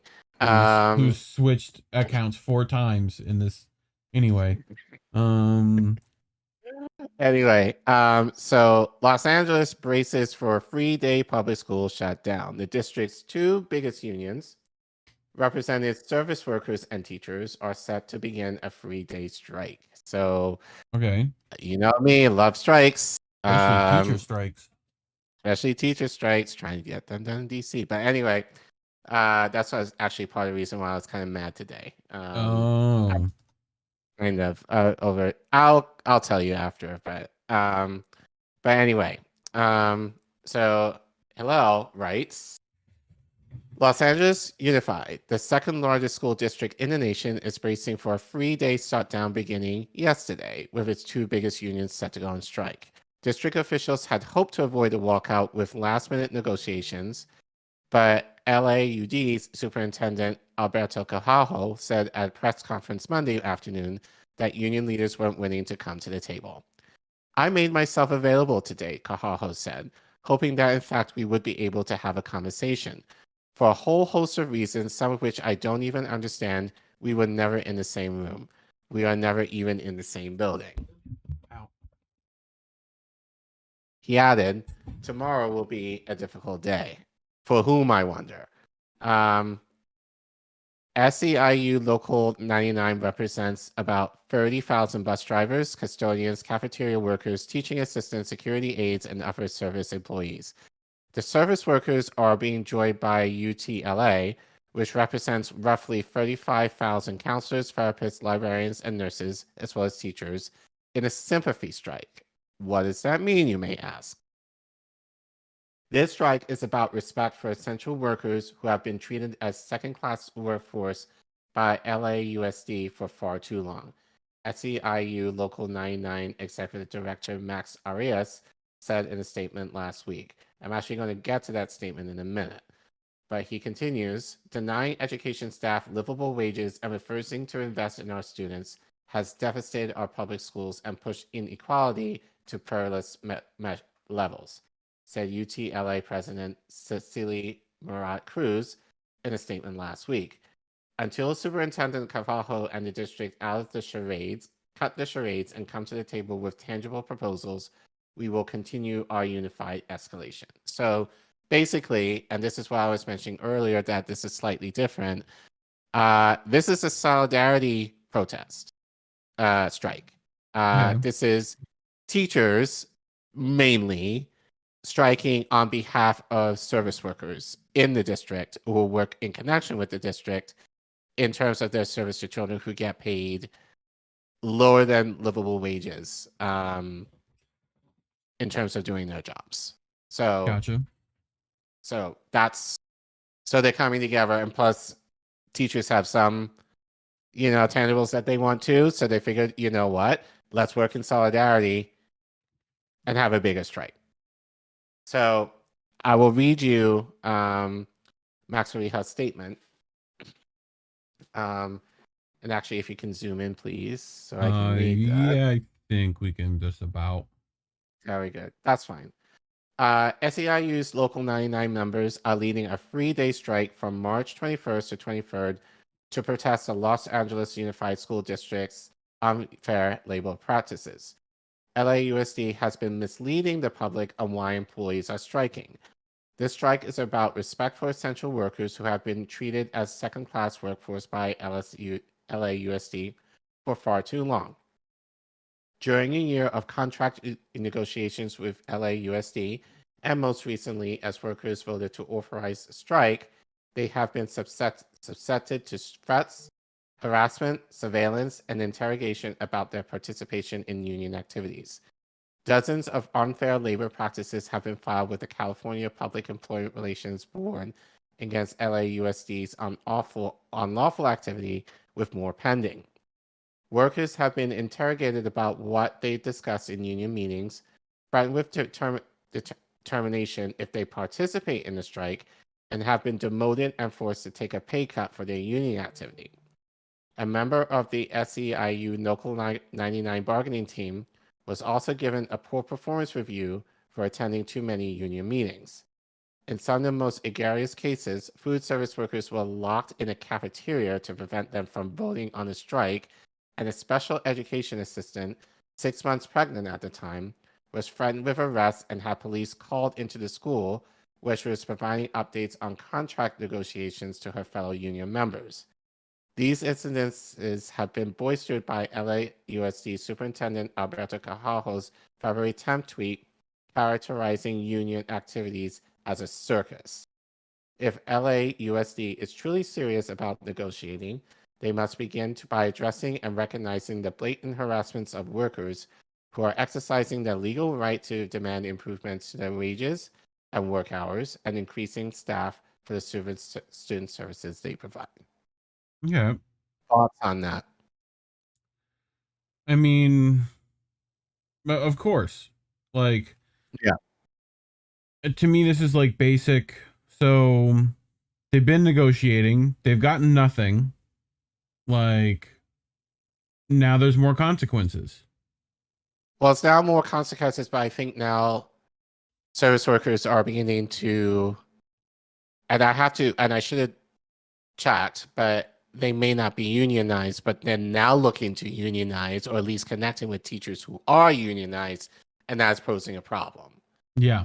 For LAUSD. Because now it's like, oh shit, like we actually have a bigger contingency that we have to deal with. So it's the idea of like, and we've seen this story before, like the threats, like yeah, demoting pay or probably firing, Mhm. employees for even attempting to wanting to strike. Again, And the we've talked about NLRB this, won't do right? shit.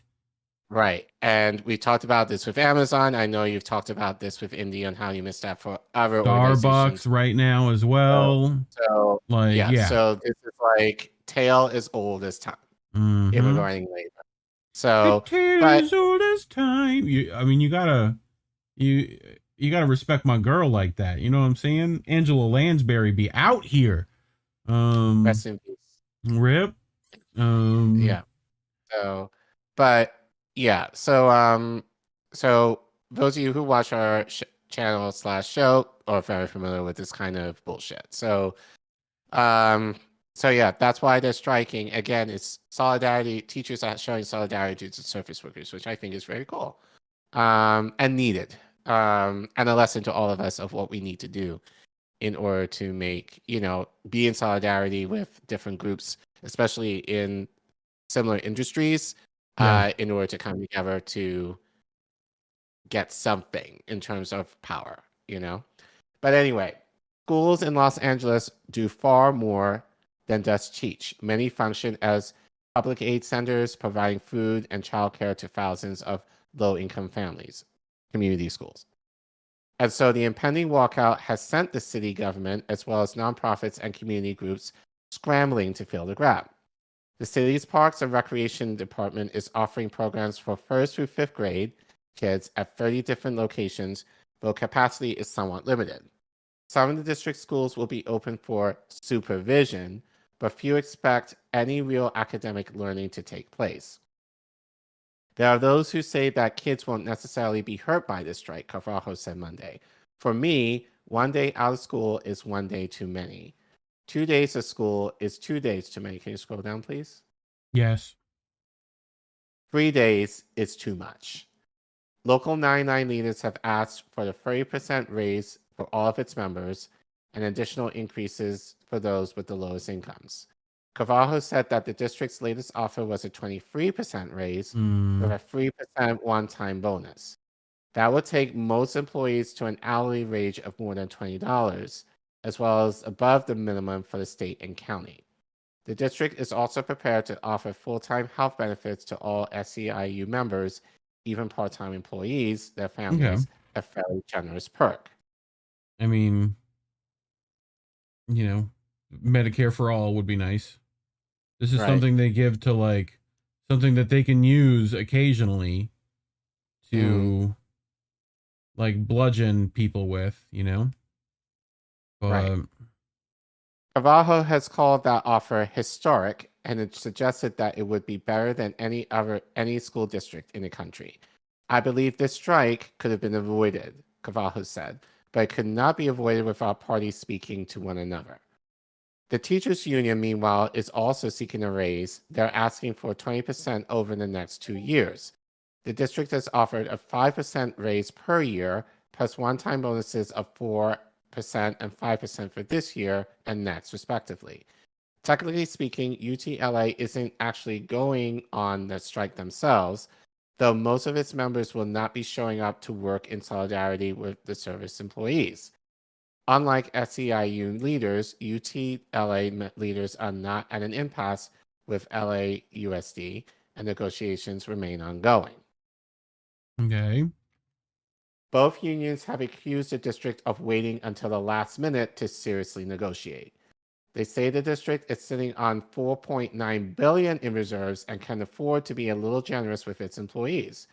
Carvalho called that claim categorically untrue and said it would inspire false hope among workers, explained that most of that money was from the federal government and is already earmarked for various programs and services. Like what, I wonder?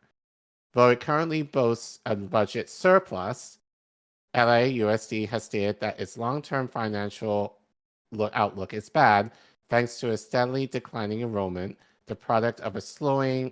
Oh, I think one of us clicked. Wait.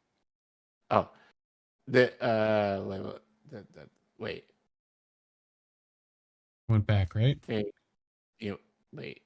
Go ahead. One more. No. There it is. There we go. So zoom in. Mm-hmm. There we go. Though it currently boasts a budget surplus, LAUSD has stated that its long-term financial outlook is bad, thanks to a steadily declining enrollment, the product of a slowing birth rate, and a city that's become unaffordable for many young families. More of a reason why to pay them. Yeah. UTLA has a long history of feuding with the superintendent. John Deasy's 3-year tenure from 2011 to 2014 was marked by bitter relations with the union, culminating in his early dismissal by the elected school board, the majority of which had been elected with union backing. Austin Beutner, I guess that's how you say his name, who served from 2018 to 2021, was given similar treatment. Carvalho hired away from Miami in 2022 and given a 4-year contract with a base salary of $440,000. Jesus Christ. Has been at pains to strike a conciliatory note with the teachers, but he's been criticized for seeking out the spotlight for his rather exuberant Twitter presence. One tweet in... Well, yeah, that was me. No, that was you. Go ahead. Yeah, there we go. One tweet in particular got him in trouble. In February, after SEIU Local 99 members voted to authorize the strike, Carvalho tweeted, 1, 2, 3, circus equals a predictable performance with a known outcome, desiring of nothing more than an applause, a coin, and a promise of a next show. Though he later deleted the tweet, the unions were quick to take barrage, telling their members that it was a blatant sign of disrespect. Okay. SEIU Local 99 used to be frequently at odds with UTLA. It was, for the most part, a supporter of DC and clashed with UTLA over programs like Breakfast in the Classroom, which employs cafeteria workers but which teachers say disrupted learning. But Tuesday's strike is a sign of how close the two unions have become over the last 8 years, united by the growing support of progressive causes. It's been a tumultuous 5 years for LA Unified. The 2018-19 school year was interrupted by a 9-day teacher strike. COVID hit in 2020, closing in-person instruction for nearly 2 years, with classes taking place remotely over Zoom. Schools reopened in the fall of 2021, but many students struggled to make up for lost time. This school year, LAUSD has been forced to deal a cybernetic attack, chronic absenteeism, and a series of teen opioid overdoses. Now they have to contend with a strike, barring a last-minute deal of intervention by the California Public Employment Relations Board. The district has asked the board for an induction to halt or delay the strike, but that question was denied. Thank you, district. LSUSD has also filed an unfair labor practice charge against SEIU Local 99 and has called the strike illegal, saying that the official jurisdiction of the strike doesn't match its leaders' true intentions. Oh, boo-hoo. Boo-hoo. So basically, those of you who are in LA, who are teachers, bring down a bit, solidarity to you. And look, whether or not you can argue 30% or 23% raise or whatever, my thing is, shit, especially if it's true that they have a surplus, like, why not go for it and see what you're able to get out of it? And, you know, but this is going to look bad on the superintendent given COVID, you know, like, you know, students with opioid issues. And then, and this, again, this is kind of, now I'm probably going to rage, but that's okay. But this is kind of exactly what I talked about, I think, a couple of weeks ago, in terms of this is what teachers have to deal with in terms of a lot of districts right now are trying to go back to the normal in terms of pre-COVID, in terms of we're going to do shit as before without dealing with the psychological and permanent damage that a lot of our students have gone through, you know, in the last few years during COVID. And again, the fact that they have to deal with opioid cases, like, you know, that, you know, and I'm sure that was an issue prior to this. Right. But my guess is like the pandemic exacerbated a lot of that. And this is stuff that teachers have to deal with that they may not necessarily be prepared for, you know? So the idea that you're trying to have teachers going back in with these students with a lot of these issues that have been unaddressed, getting paid, especially if they're service workers, getting paid next to nothing, and having to deal with all of that with lower than average wages, especially if you're a service worker, you know, it's kind of like, yeah, strike and see what you're able to get out of it, even if you think that might be the best that you can do, which I think kind of counters, and I don't want to give them shade, but kind of like the railroad workers in a sense, you know, like they were shooting for what, 20? Like, yeah. 20 sick days a year, and now they kind of been I would say wishy-washy, but they haven't stuck to that. Like now they're kind of gone down to like, oh, we'll take 4 to like, I guess now it's 7, given what Bernie's saying. Whereas these guys are like, no, we want the whole thing. You know, like 23% is not good enough. Do better. So I kind of admire that. You know, like in terms of that chutzpah, you know, like just to push for what the maximum of what you can get. And I feel like given that they're saying you have a surplus and according to this article, they've yet to say what they plan to do with it in the district. And the superintendent is making close to $500,000 a year. Yeah. You know, why not give that surplus to teachers and service workers who are actually dealing with this? Or if you're not going to do that, mention what kind of programming that you're going to do to help deal with kids that are coming out of this pandemic, you know, or give teachers like professional development to be able to deal with the issues that they're dealing with in the classroom. Like make that offer. And I'm sure like, given me, like, I wouldn't be unreasonable to that if it means I'm able to do my job well. But it doesn't seem like, and again, I don't live in LA, so if anyone in LA who's a teacher can speak to this, I'd love to hear from you. But it doesn't sound like that was on the table to me. No, yeah, you got some chump change. We'll bring you up to $20 an hour, which is nothing in LA. Right. Right. You know, and they're talking, right. But also insurance will give you that too, which you should get anyway. Right. Yeah. Terrible. Anyway, let me I want to get to our next story this evening, and I'm going to send the Zoom links out to our guest and to you as well, Collin. And if you want to need to join that, do we need to take a no, we're good for now. You can go ahead and join that Zoom room. I sent it to you in Discord. Okay.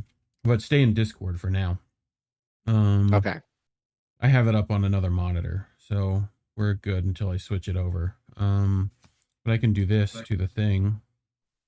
And then go to that. So, but anyway, let me go to here and I can talk about stuff. So for our next story this evening, we have this right here, which is the Intercept. Is it independent? Which I'm sure if you were on Twitter this week, you saw some stuff about that. All right, we can leave Discord if you want. So there's that. And then I just keep doing this until I get Care Bear on the right thing. There we go. Move some people around. And then bring us to our 3-person show with the all-powerful, all-knowing Indy Left. What's up, Indy? Is this thing on? It is on. Tap, tap, tap. Hey, it's INN News. Happy anniversary, buddy? Boys. Not yet. Next week. Almost. Well, next week. Well, I'm like the last story right before, so I feel like this is like the the precursor or the appetizer to the anniversary. So, and since being a founding member, I kind of and doing as somebody who kind of has the newsletter that we use a lot of stories. So, we can start the anniversary celebration a little early. The name everyone knows you for is Indy. You're independent. Well, what do you think about this question?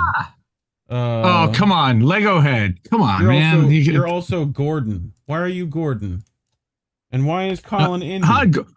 Gordon Dimmack. Hello, Gordon. Because we were working on the fly. Yeah. Actually, no, I wouldn't be mind called Gordon. That's more closer to my name than Indy's. Right? Well, yes, for those who didn't catch it, Reef and I had an excellent conversation with Gordon Dimmack about a week ago or so on Assange, on the censorship in the UK, on the Rage Against the War Machine and the No to NATO, No to War rally. That was outstanding. I love that guy. But independent. Okay, so what do I think about the Intercept? I was a founding subscriber to the Intercept.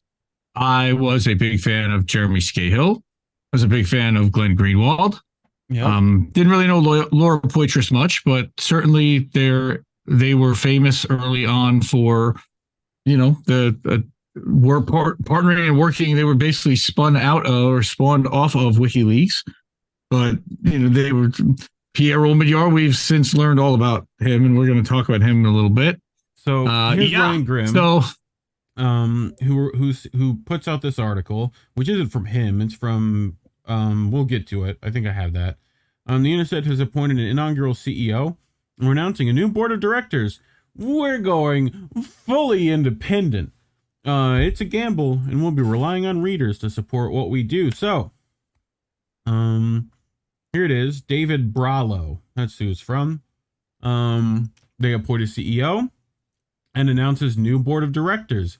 Annie Chamble will be the Intercept's first chief executive officer, and Maria Ressa and Pat Christensen will join its new board of directors. We'll get to this lady in a bit.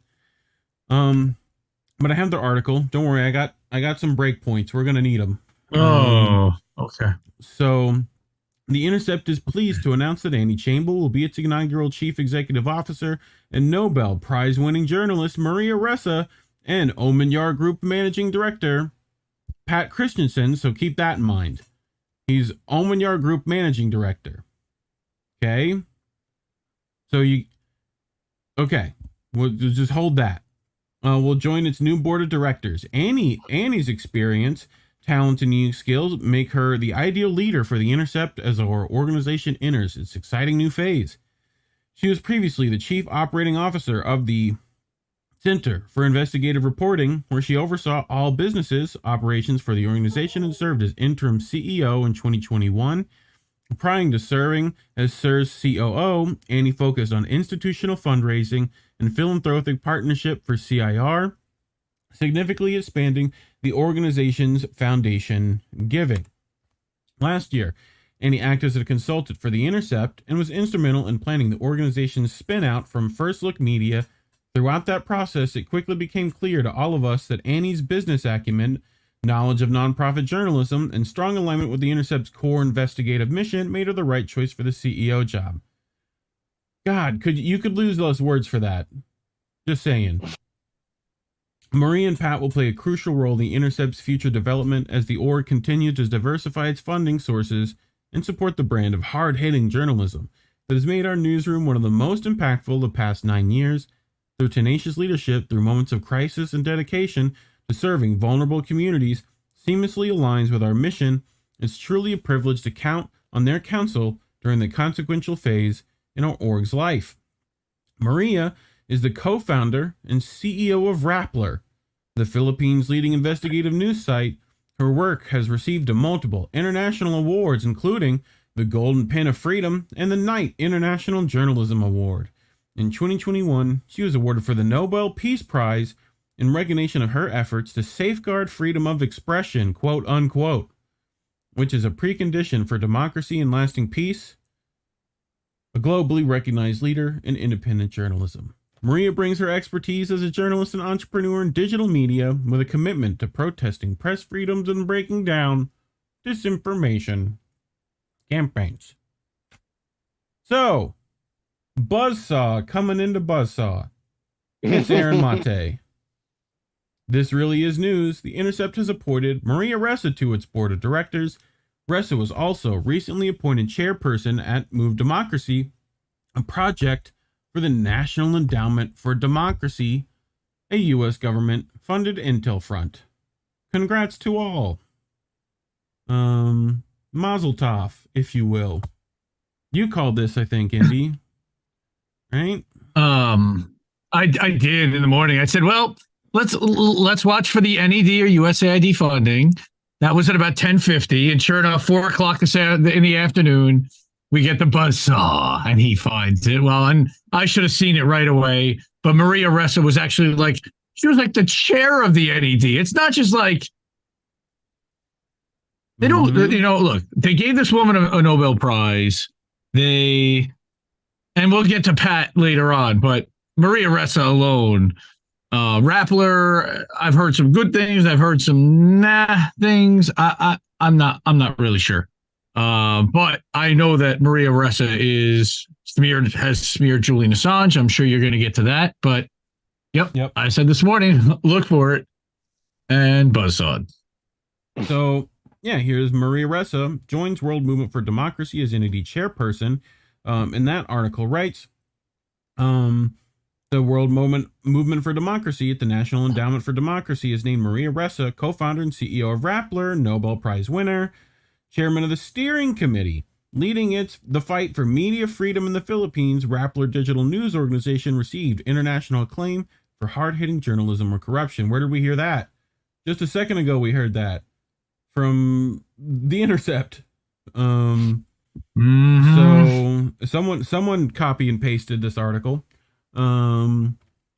Anyway, Ressa will lead the World Movement Steering Committee, which advises and connects a global network of civil society activists, scholars, parliamentarians, thought leaders, journalists, and funders committed to strengthen democracy. I didn't know there was more than one parliamentarian. I thought it was just that one.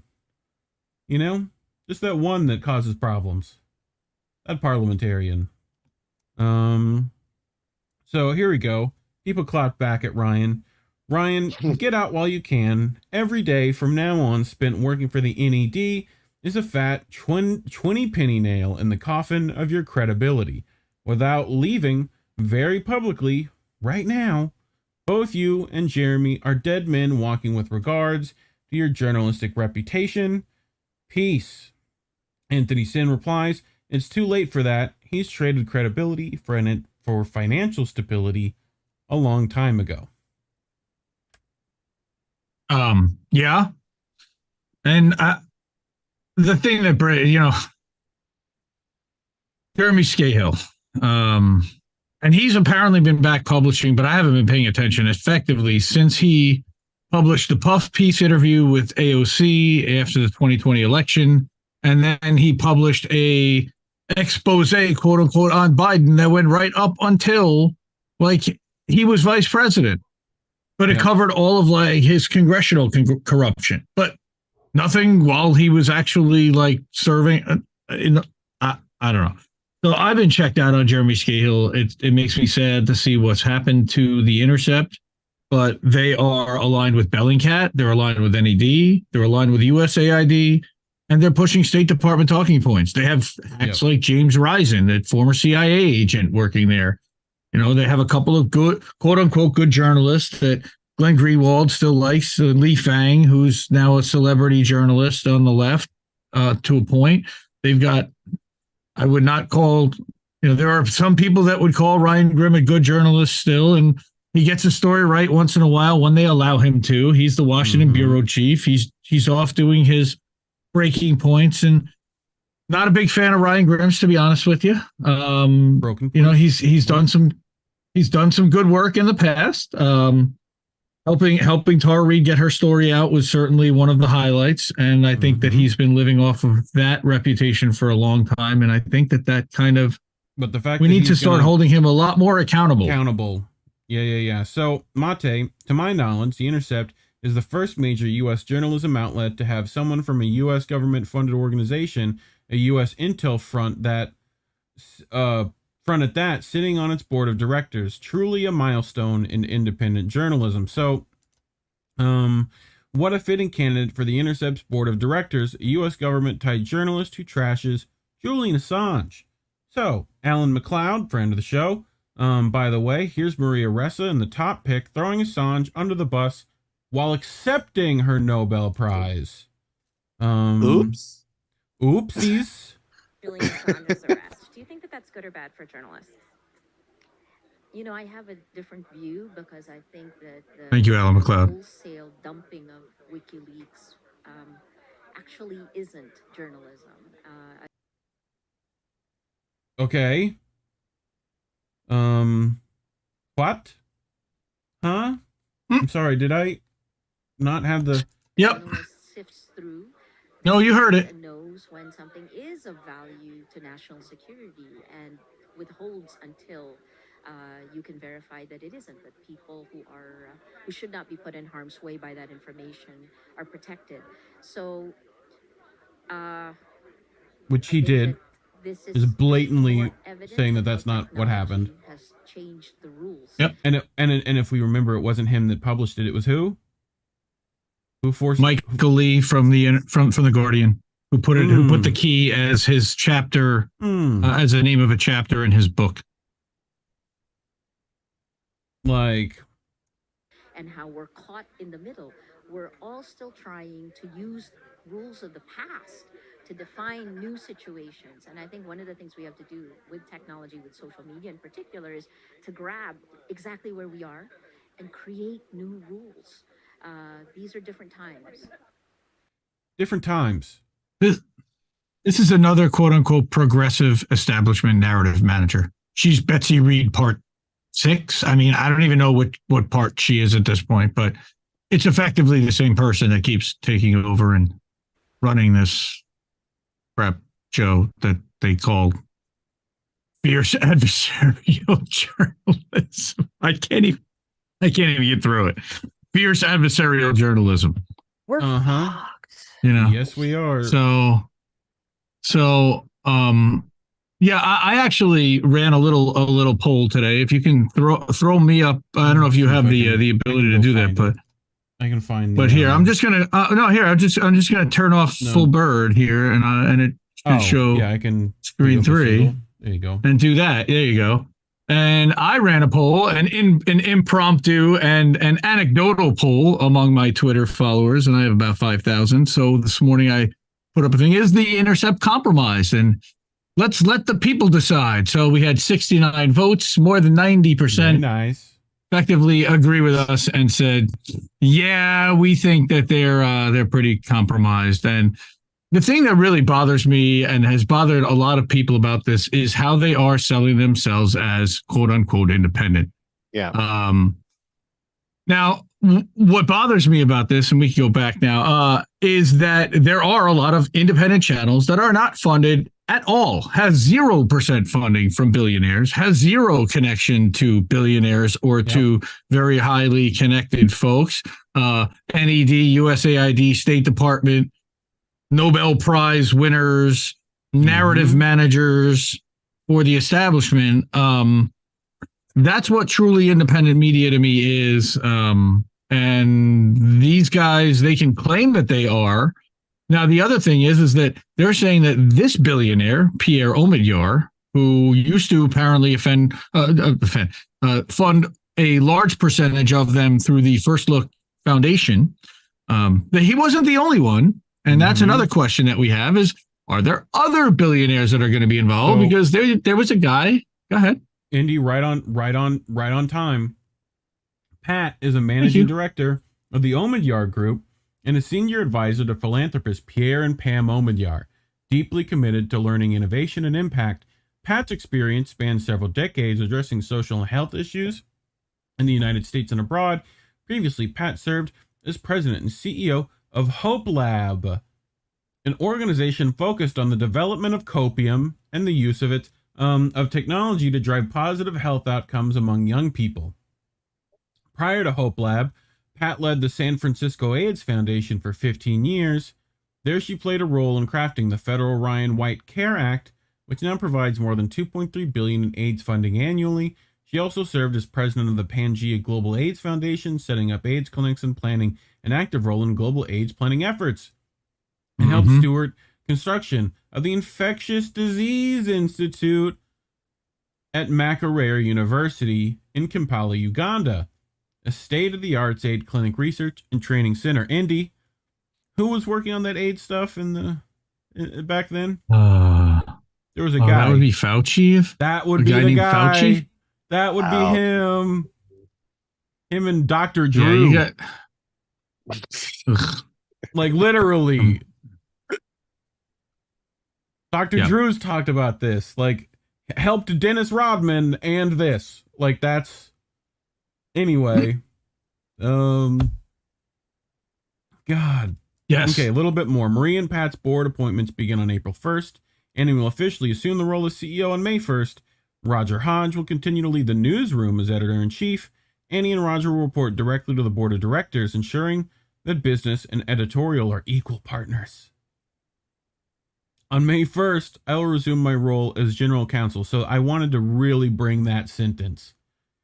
Ensuring that business and editorial are equal partners. Okay? So when he tells you that business is not going to have any influence in their own article, business and editorial are equal partners. But nah. What? Nah. What do you mean? What? Come on, guys. Independent means only a small percentage funded by billionaires and direct connection to business and NED and State Department. Come on. Yep. So hey guys, works for TYT, doesn't it? I mean, ask them. The Post says that the Intercept inaugural CEO comes from a group funded by its owner Omidyar, as do the two members of the board on directors, one of whom is Omidyar's senior advisor. Yet you're saying that the Intercept is going fully independent from Omidyar. So fully, this guy with a board seat. This guy, Pierre Omidyar. I definitely wanted to bring this video, which we're going to watch and comment on. It's 4 minutes. We'll probably turn it into 20. You can influence a lot of things and a lot of people with your money. And one of those things is politics.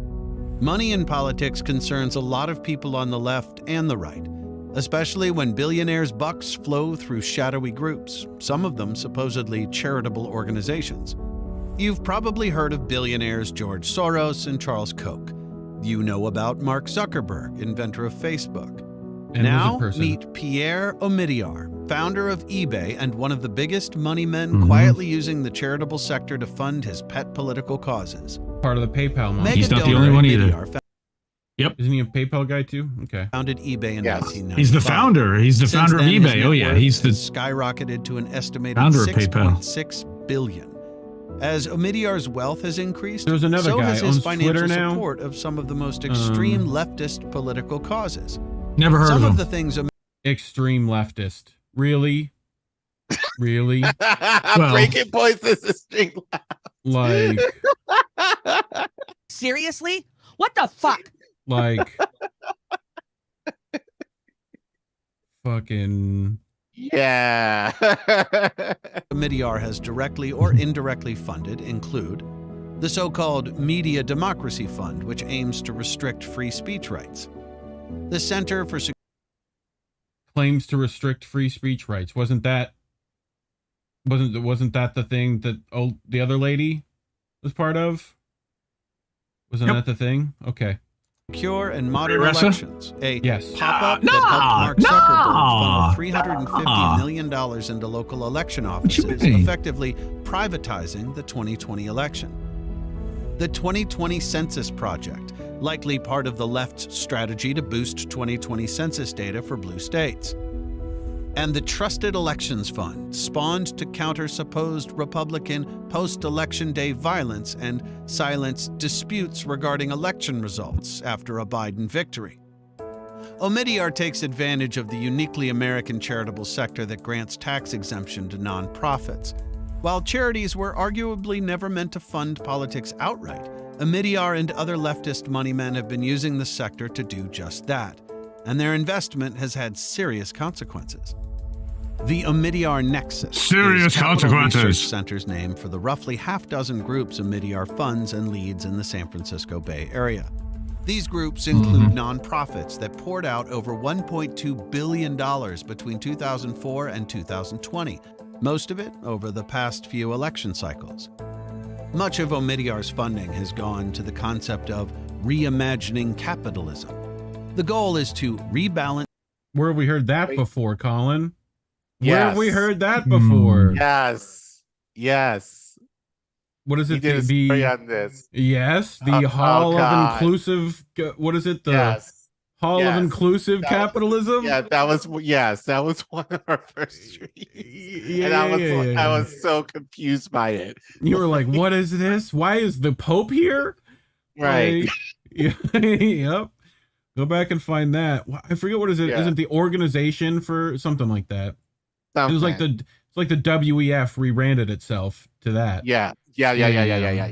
Structural power between workers and the owners of capital. The irony here is that the money used to criticize capitalism is generated by the same capitalist it system criticized- it professes to hate.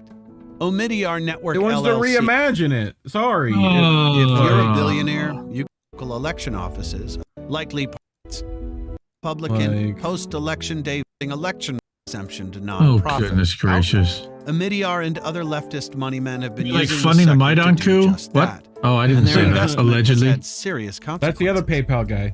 The Omidyar Nexus is Capital What? Research Center's name for the roughly half-dozen groups Omidyar that's this funds PayPal and guy. leads in the San Francisco Bay Area. These groups include nonprofits that poured out over $1.2 billion between 2004 and 2020, most of it over the past few election cycles. Much of Omidyar's funding has gone to the concept of reimagining capitalism. Dude. The goal is to rebalance structural power between workers and the owners of capital. The irony here is that the Can we money pause used to that? criticize capitalism Yeah. No, it's all right. It's all right. I wanted to see the list, but is I've seen generated that by the before. same capitalist system it professes to hate. Omidyar Network LLC operates alongside Omidyar Network Fund, a private foundation that has paid out roughly 3/4 of the Nexus's grants since 2004. The foundation bankrolls many apolitical organizations focused on public health and tech. But it has also funneled close to $8 million New Venture. to New Venture Fund, the flagship of Arabella Advisors' famous $1.7 billion dark money activist network. Donors choose the Arabella network for one reason alone: to quietly fund politics behind the scenes. Add to that $10 million from Omidyar's Democracy Fund, another foundation with a lobbying arm, and it becomes clear the left has discovered how to funnel billions of tax-exempt dollars into political causes. This helps them elect Democrats and make policy while reaping the financial Wait. rewards meant for genuine philanthropy. Wait. Charity guess and it- activism. Wait. It's a light bulb literally, and I think in the maybe similar, but like, could this be the reason why Bacon Points are pushing Marianne so hard? Oh, for sure. And one of. Uh-huh. Like. Sure. Yep. Do you think Marianne wants to reimagine But capitalism? like he doesn't want actual left stuff. No, it's Democratic Party, but it's not left. There's nothing left about it. It's right-wing capitalist with a little bit of social, social liberalism. But it's fiscally, there's nothing liberal about it. It's as monstrous and disaster capital, predator capitalism as any system's ever existed. And God, even Tucker Carlson had to admit that, well, capitalism isn't like a religion. It's not like a perfect system or anything. Like, we don't worship it. Yeah, except it. Yeah, he kind of does. But that's another story for another day. Are not necessarily the same things. But Pierre Omidyar, like other leftist billionaires, has been quietly helping blur the lines behind the scenes to help one political ideology succeed while damaging what charity was originally designed to do. Help people, not politicians, in need.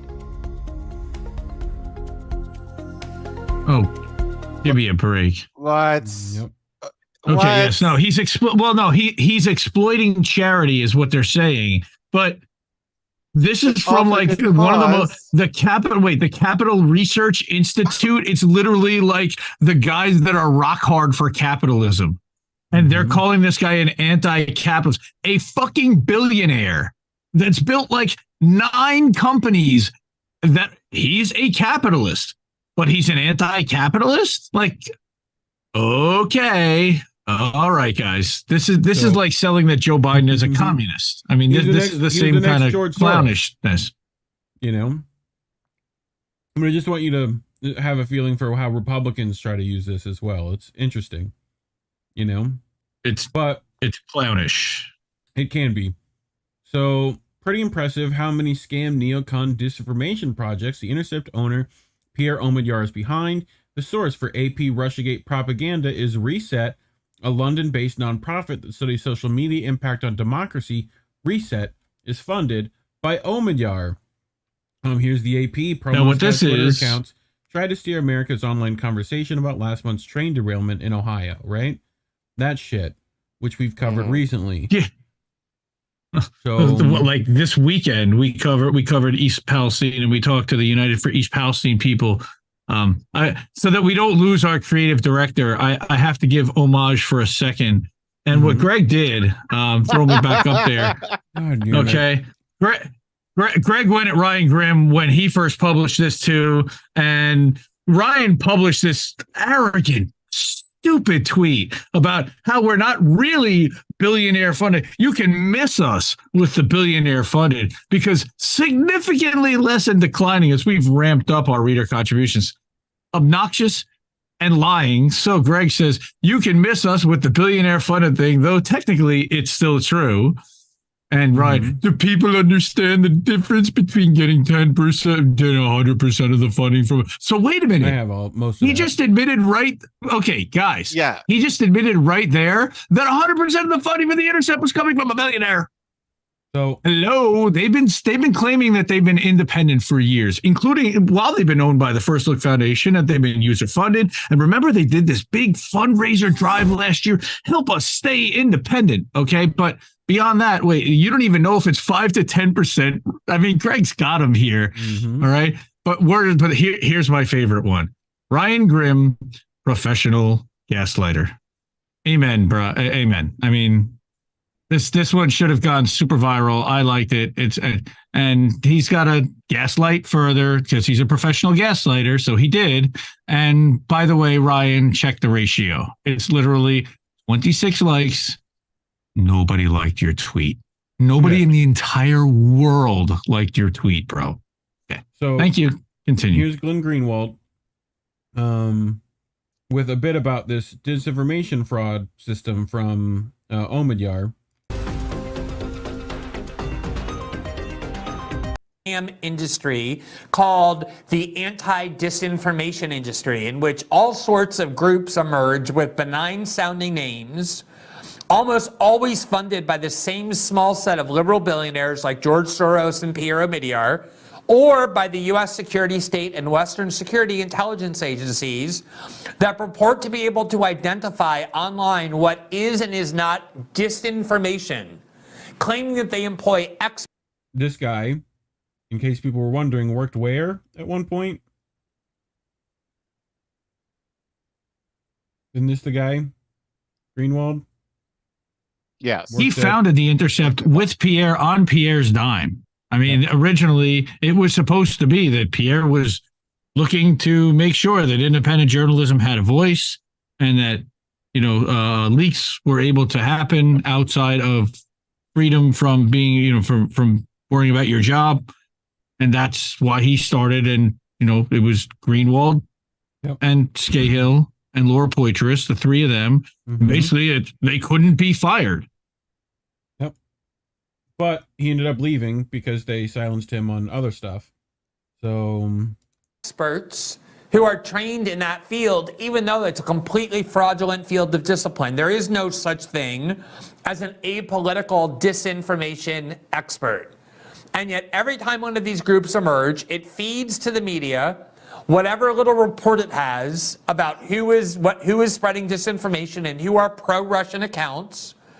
And the media mindlessly spread it with no scrutiny or journalistic inquiry. Remember, the Twitter files revealed one of the worst frauds of all, the Hamilton 68 dashboard, invented in 2016. Should have been the 69th, but by a group led by That's Bill how many Kristol, responses to the poll. with funding from Pierre Omidyar, that purported to keep a secret list of pro-Russian accounts and constantly made claims about stories emanating not from American citizens or organically, but from pro-Russian accounts, even though it kept the list secret and refused to divulge it, only for Matt Taibbi and other reporters to be able to show with the Twitter files that it was essentially a list of just 600 people, mostly Americans, who simply had dissonant views on foreign policy that they labeled pro-Russian.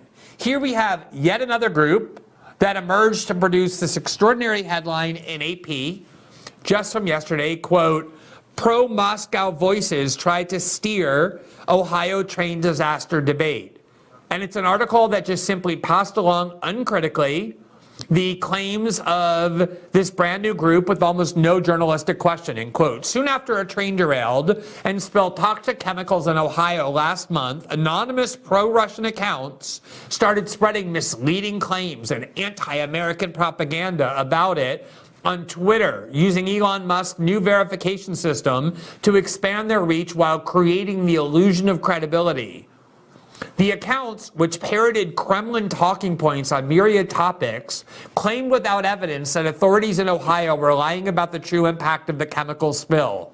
The accounts spread fear-mongering posts that preyed on legitimate concerns about pollution and health effects and compared the response to the derailment with America's support for Ukraine following its invasion by Russia.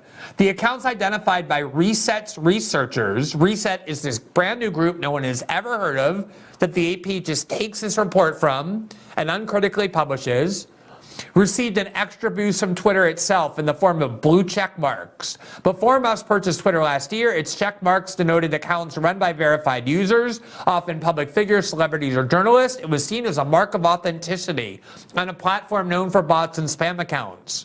While researchers spotted clues suggesting some of the accounts are linked to coordinated efforts by Russian disinformation agencies, others were American, showing the Kremlin doesn't always have to pay to get its message out.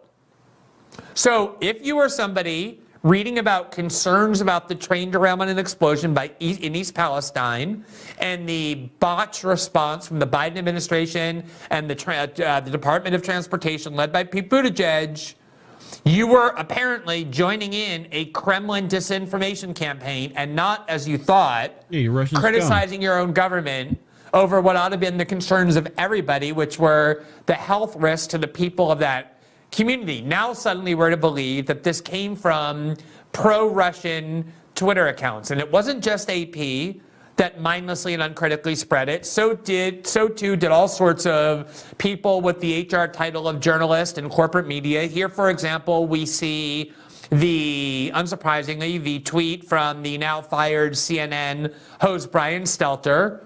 And his tweet was just very representative of how the corporate media constantly just repeats claims like parrots with no questioning of any kind. Here is his tweet, quote, pro-Russian Twitter accounts hype misleading claims and, quote, anti-establishment propaganda about the East Palestine derailment, quote, using Elon Musk's new verification system to expand their reach while creating the illusion of credibility.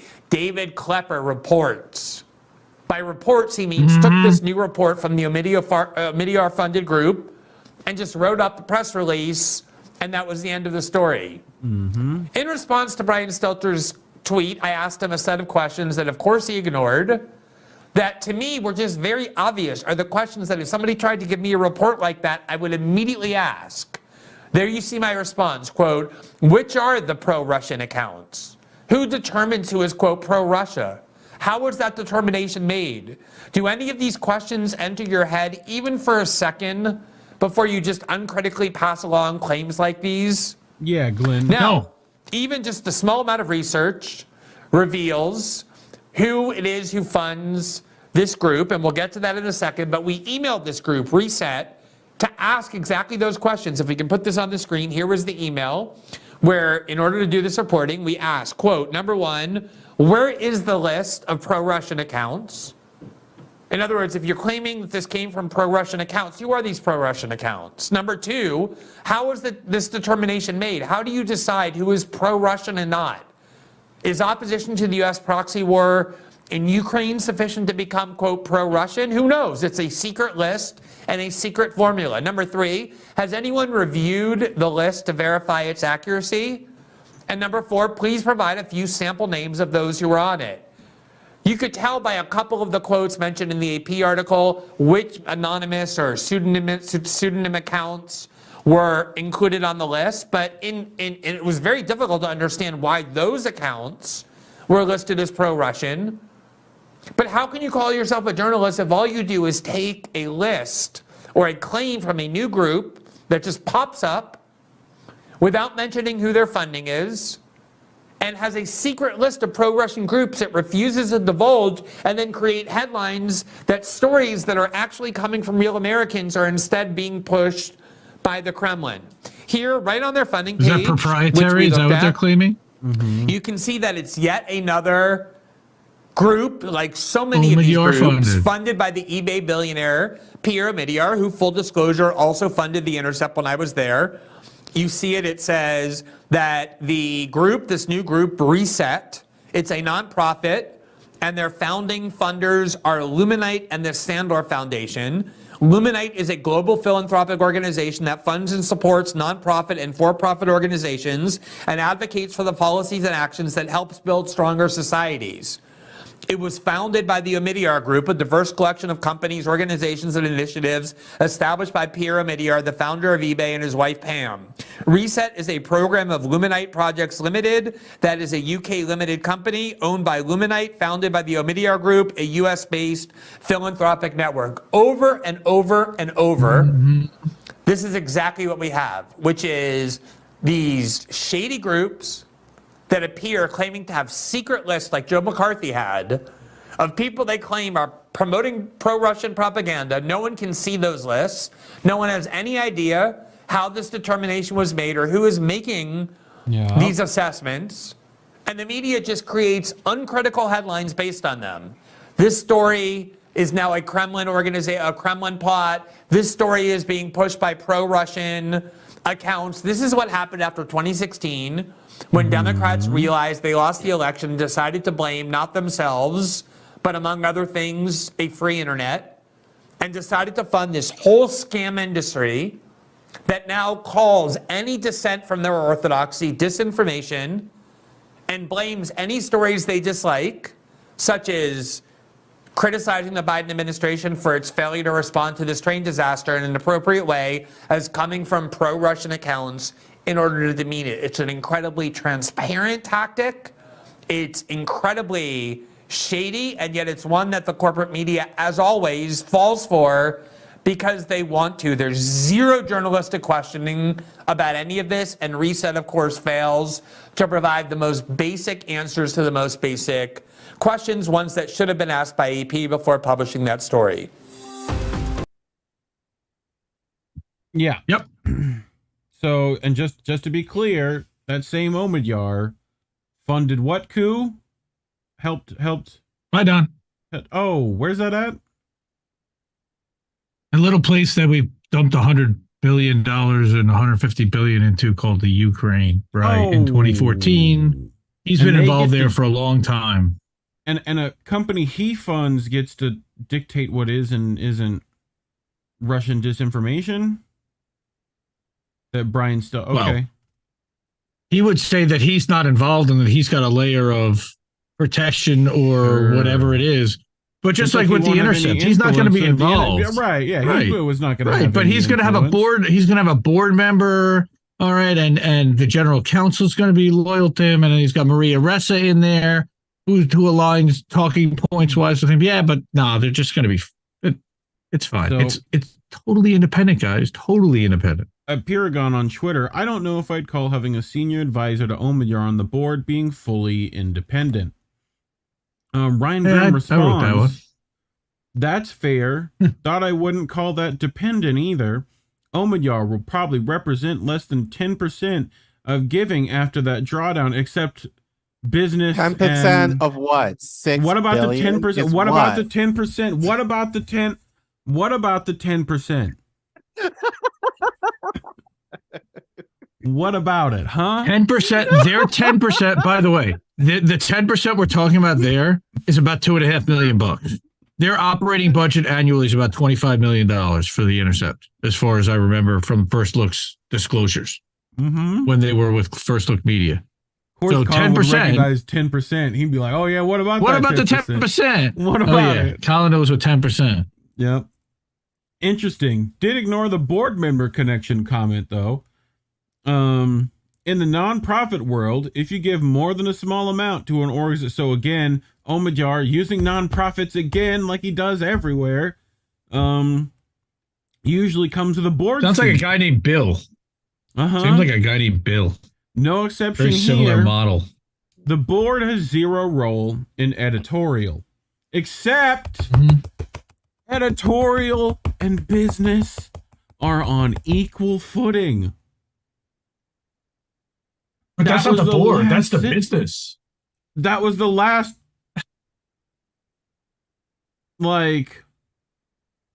Like what? Yes. Seriously? What Right. the fuck? Well, So like Greg said, Ryan Grimm, professional gaslighter. Oh Amen. yeah. So you're speaking out of both sides of your mouth then, replies a drunken unicorn. No. We're becoming a legal independent outlet, and Omidyar is significantly drawing down funding. It's possible he remains a donor at some small level. We're not against taking some of his money if it's on offer, but for 90% of our support, we'll be looking elsewhere.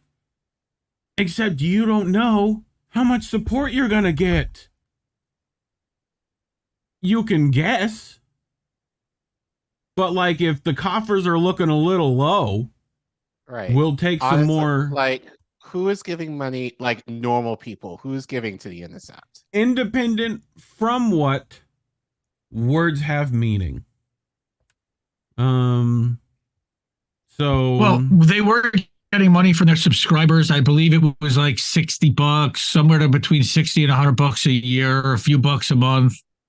They also take donations, and they are, I believe, a 501c, whatever they were. yeah, You know, of the course Intercept they- Foundation or whatever. So yeah, but they're not gonna. But they're not gonna necessarily. It's the same thing with breaking points. They're not going to rely on like Right, these are small dollar members of donations in order to keep them afloat. They're gonna need corporate money or Well, and big bringing donor on- money. bringing on people that are connected to NED, people Right. connected to multiple like foundations and that are funded through and laundered through and like I love how he tries to be snarky and so you can miss us with the Miss billionaire me. funded thing now, though it is You technically miss still us. true. Well, Fucking look, read that. oh, we didn't miss you. Oh, we didn't miss you.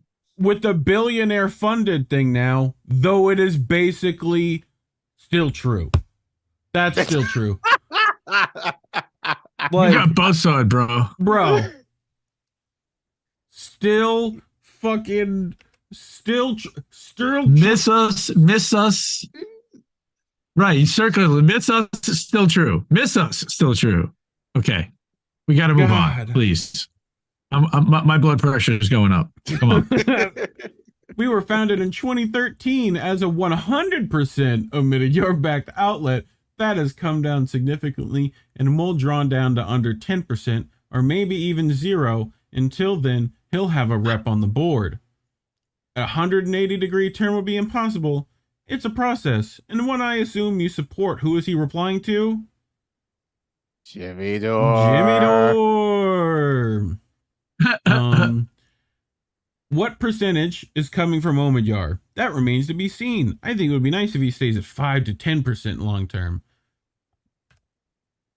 So here we go. Yeah.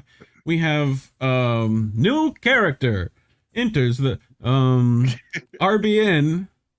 Ryan finally gave up on RBN.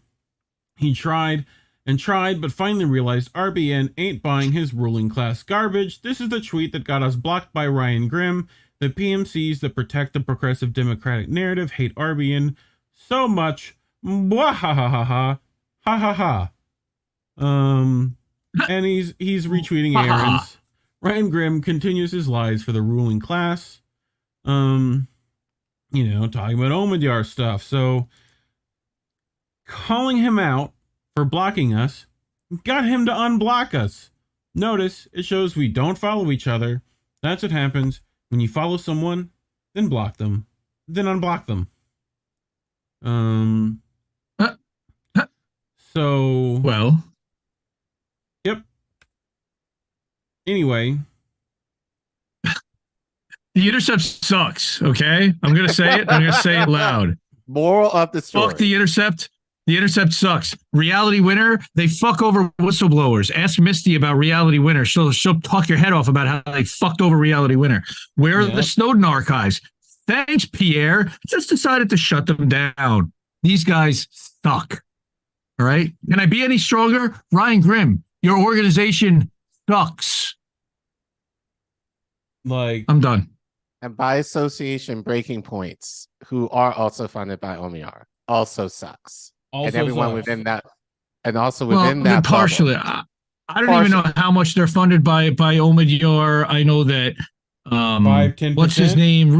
What about Reid Hoffman had? Well, no, the Reid Hoffman had funded Crystal a while back, and that helped her. And now they have they got $1 million endowment from their legacy whatever investors. So they're all good now. They $1 million. Thank you. You're welcome. So so they're just fine with their corporate funding at this point, and they have their founding members that pay $1,500 to be members of Breaking Point for a lifetime membership. And good on them, but they've got over 700 people. They claim. Yeah, well, no, they got this desk. We got to get this. We got to pay for this desk. So, yeah. We can do this circle forever. Yeah, grow up. Let's grow up, Christo. Let's grow up. Who are these people? Who are they? They're the paid narrative managers. Yeah, but we'll continue to call them out. Yep. We'll have extra stories coming up tomorrow and Friday. They're good. We got some good stuff for you. Andy, you got Andy. Tell the people what do you want to plug. We've got more clips for United for East Pal. We've got United for East Palestine clips that are going to be going out this week on INN. Check out the full interview from Friday night. I published it on Monday. The same day as Jimmy Dore that he had them on, but Jenna and Alex were outstanding. We talked a lot about some of the consequences and what's been happening in the area. It's definitely support at United for East Palestine. How do we miss that on Sunday nights? Always. And check out BigMadCrab. Tomorrow night, BigMadCrab's going to be doing a stream with Bread and Circuses. They are the deconstructing disinformation, I think is the name of their, I don't know what they settled on. I think that's what it is. And we're going to have some more shows coming up. Check out Angel Rivera in the afternoons, 2:15 in the afternoon. He streams live on INN. So just, I love that all of our teammates and all of our fellow INN members, Rob Durden, by the way, I mean, you mentioned Rob Durden's going to be on next Wednesday night. Rob is also uploading videos to Rumble now. He moved over from Rockfin to Rumble. So you can check out his Rumble channel, and he's uploaded a few videos in the last couple of weeks there. So definitely check out Rob. Chris Legion also published a new Substack at chrislegion.substack.com, KRIS legion.substack.com. So check that out. Again, Lucy, amazing work. Tara Reid is supposed to have United for East Palestine on Friday night on her stream. So there's so much happening at INN. Stay tuned. There's a lot more happening. And I'm going to be talking to some other folks about some other collaborations in the near future. So, yep. Timer's off. We're done with the timer. I didn't even start one. I like your glasses, Collin. That's buttery smooth glasses, dude. Nice news glasses. Thank you. But has to protect my eyes from staring at this screen. So yeah. Yep. Next week, Robert Durden. Stay tuned for that. Follow all the network stuff. Go to our Twitter at Get Indie News. You can find all the links to everyone at INN right there. That Indie News Network thing right there. Scrolling across in the description below. Like and subscribe. Thank you, Indy, for raging for this segment. Yeah, appreciate you. Yep. So anyway, fuck the Intercept. I agree. As always, kids, labels are bad. Stay independent. Good night, fam. Good night. We want to talk right down to earth in a language that everybody here can easily understand.